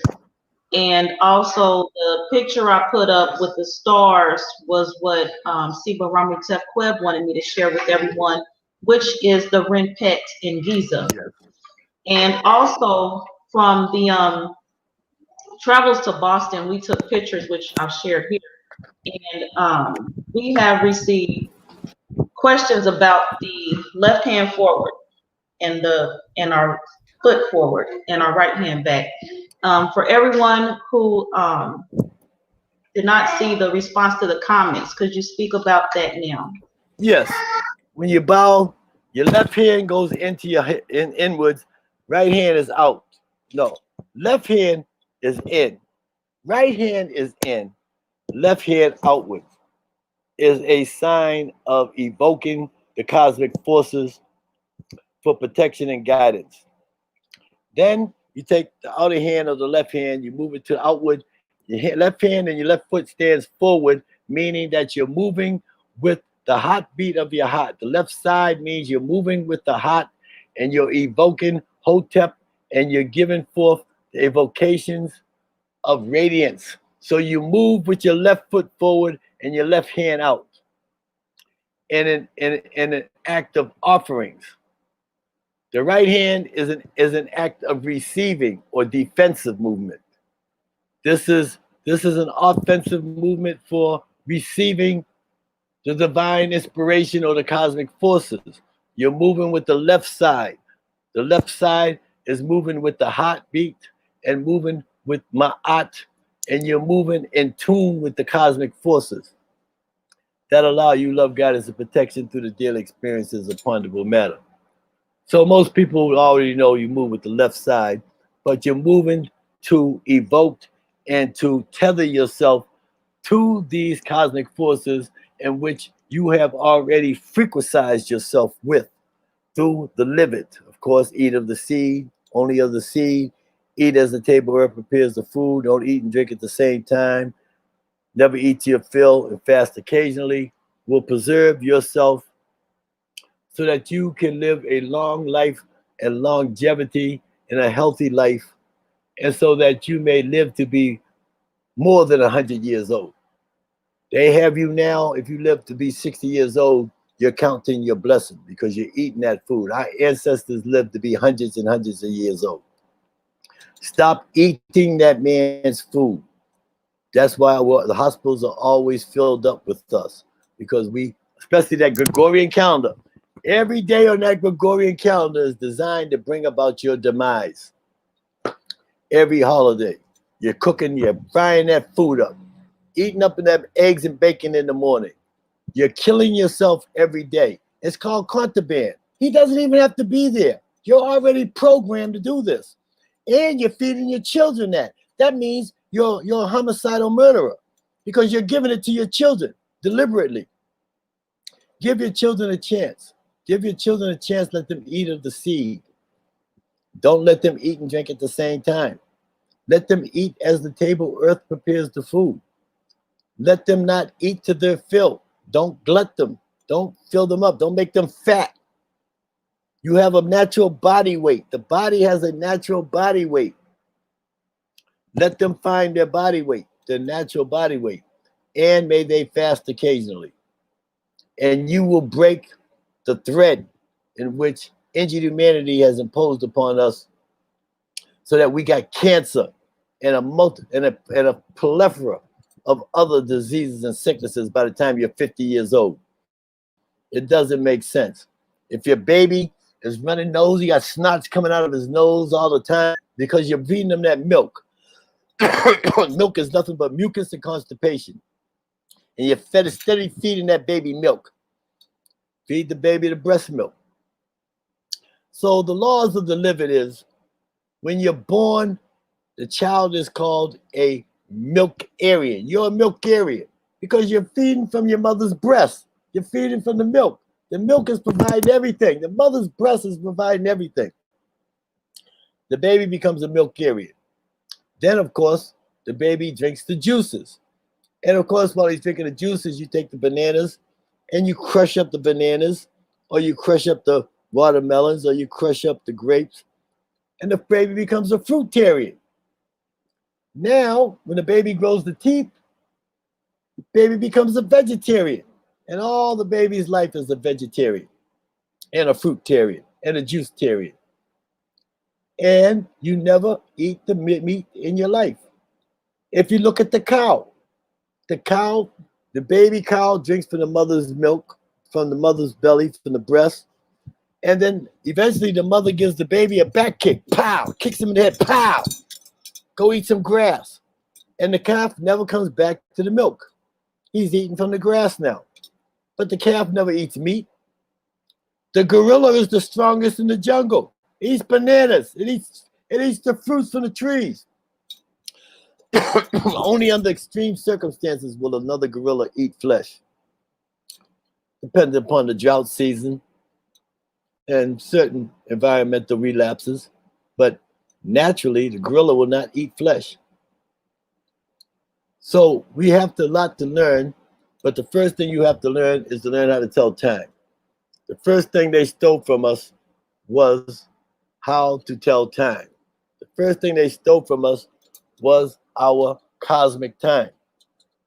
How do we know this? Because the first thing you do when you wake up in the morning is you look on that wall for that Gregorian calendar because you want to find out what day it is because you know where you're going. Yeah, you know where you're going. You're going to the plantation. You're headed straight to the plantation. Then you look on your watch. And when you look on your watch, you're looking at GMT and UTC, which is Greenwich Mean Time and Universal Time Coordinated, which is Stonehenge, England. They actually moved the center of the earth to Stonehenge, England, which is 52 parallels north of the equator. They moved it from 3030, which is the Merkur, the Great Pyramid in Egypt, or Kemet, is naturally the center of the earth, of the world's landmass. If you look at the world's landmass, you look at 30 longitude, 30 latitude, it happens twice. Once in the Atlantic Ocean, the other time is right on top, directly on top of the Great Pyramid. So that's called the Nilotic Meridian. That's true cosmic time. They moved it when they took over the planet and placed us into bondage, into mental, physical, spiritual, subjugated slavery. They moved it to 52 parallels north of the equator. So everybody should have one of these calendars on their wall. And when you get it on your wall, don't put it all the way up on the wall. Put it down where the children can see it. If your children are small, put it down where they can walk by and they can see it. Let them become familiar. Let them gravitate. Let them become acclimated to it. And let us begin this new world order of the great golden age of Ptah. If there's any questions, I'll take questions of Q&A right now, or if you have anything you want to ask me, Queen Mother Goddess.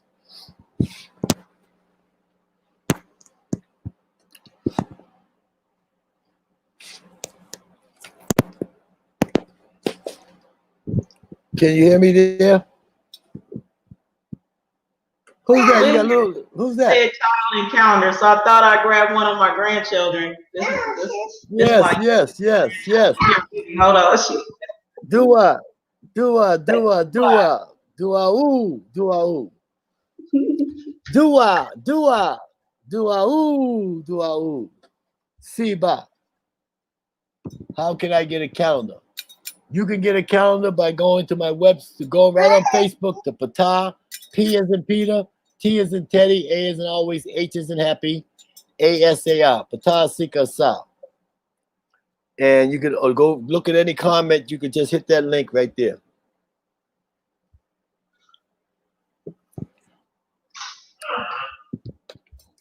There you go, right there. You can also order it. And by next week, you'll be able to order the calendar directly from the Queen Mother Goddess, Joy Allen, and the Memoirs of a Karmic Dynasty.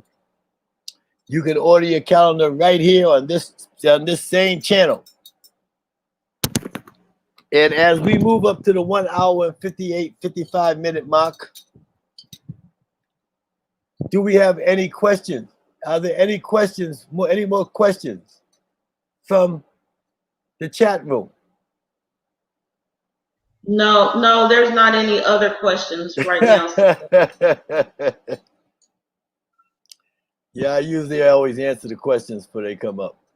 Yes. I would like to make an announcement that this Sunday at the Museum of the National Center of Afro-American Artists, 300 Walnut Ave in Roxbury, Boston, Mass.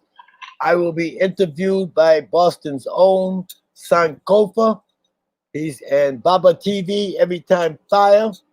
They've already came and interviewed me one time about 4 years ago. But they're coming back to Boston this Sunday at 1 o'clock at the Museum of the National Center of Afro-American Artists. I was born on September 12th. Tell me what my astrological sign. Okay, we're going to have to leave you for Ramutep Queb.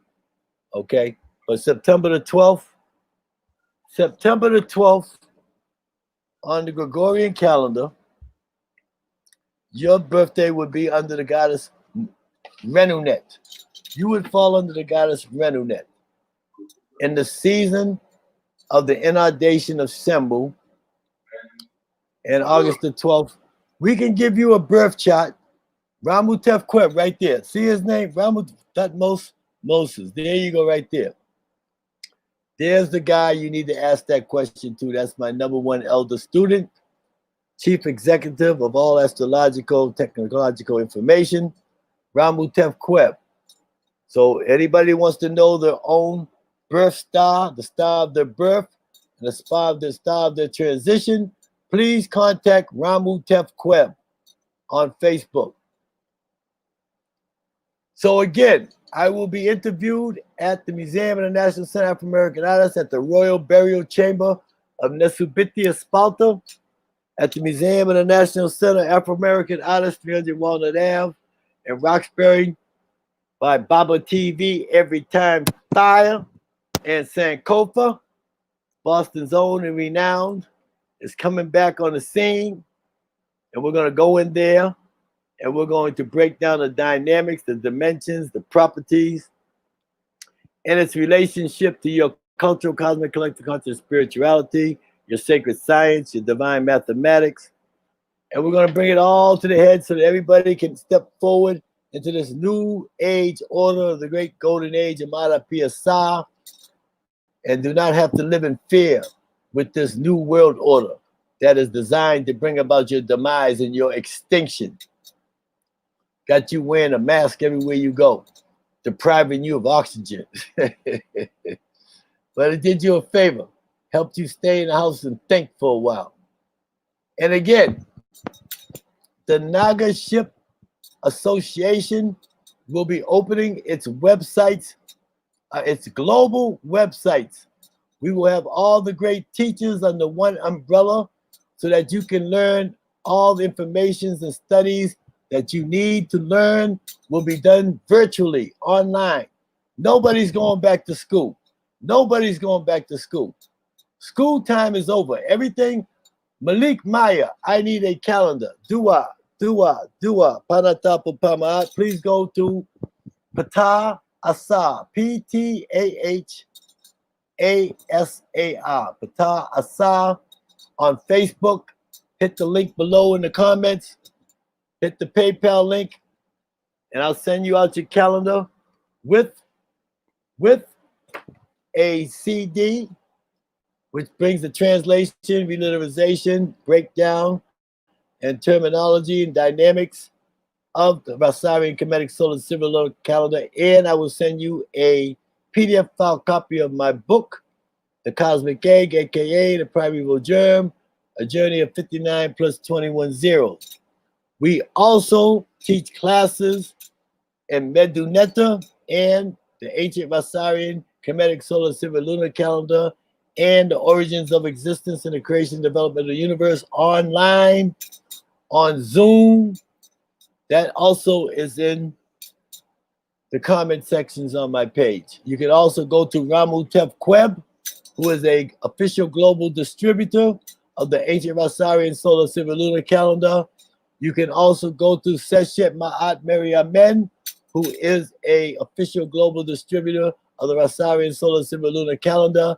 And you can now also see the Queen Mother Goddess herself, Joy Allen, who is now an official global distributor of the Ancient Asarian Kemetic Solar Civil Lunar Calendar and the Neteru Logical Star Timeline. And because this old man's voice is starting to strep a little bit, I am going to say to you, Queen Mother Goddess, and to those who are listening, Etepu, dua, panata, pupamaat, onkostajen, onkujasaneb, ubenefikir, panebu, haru, maati. And in the words of our great divine paternal father, Asau Nefakenti Amenti, I would like to say that within the whole of the universe, nothing is ever added and nothing is ever lost. It has been my pleasure to have been on this platform, divine platform, with you again, my great Queen Mother Goddess, Joy Allen. Dua. Dua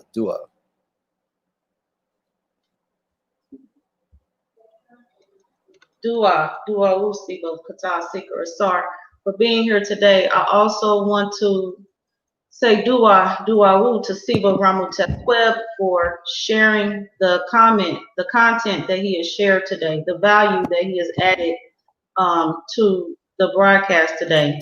And anyone who wants to have more information on your divine birth, contact Ramutep Web on Facebook. Also, concerning the PDF, it is included with the price of your calendar. You will receive the PDF of the Cosmic Egg along with the calendar. I also want to... Falim. Yeah, I'm sorry, Queen Mother. You good. Yes, Falim. Too real. Rotan. Yes, you buy a calendar, you get the CD and the PDF free as a consolation. Order your calendar today, and we'll include the CD and the PDF file of my book with it.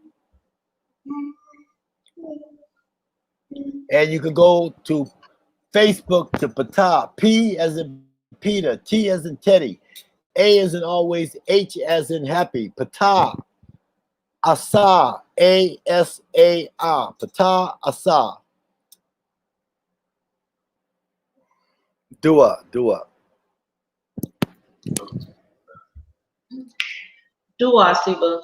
And as Siba Ramutef Queb has spoken also, the PDF, you will receive it with the calendar through email.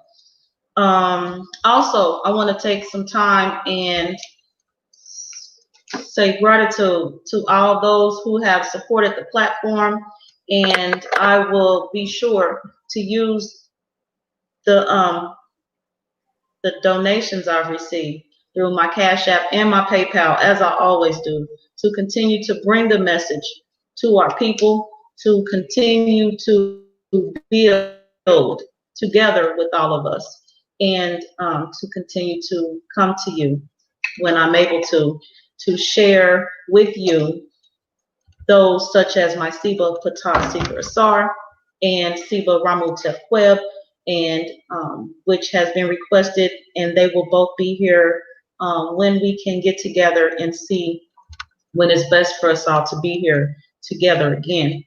Siba Ptah Seeker Asar, you have anything else you'd like to share or you would like for everyone to know before we leave today?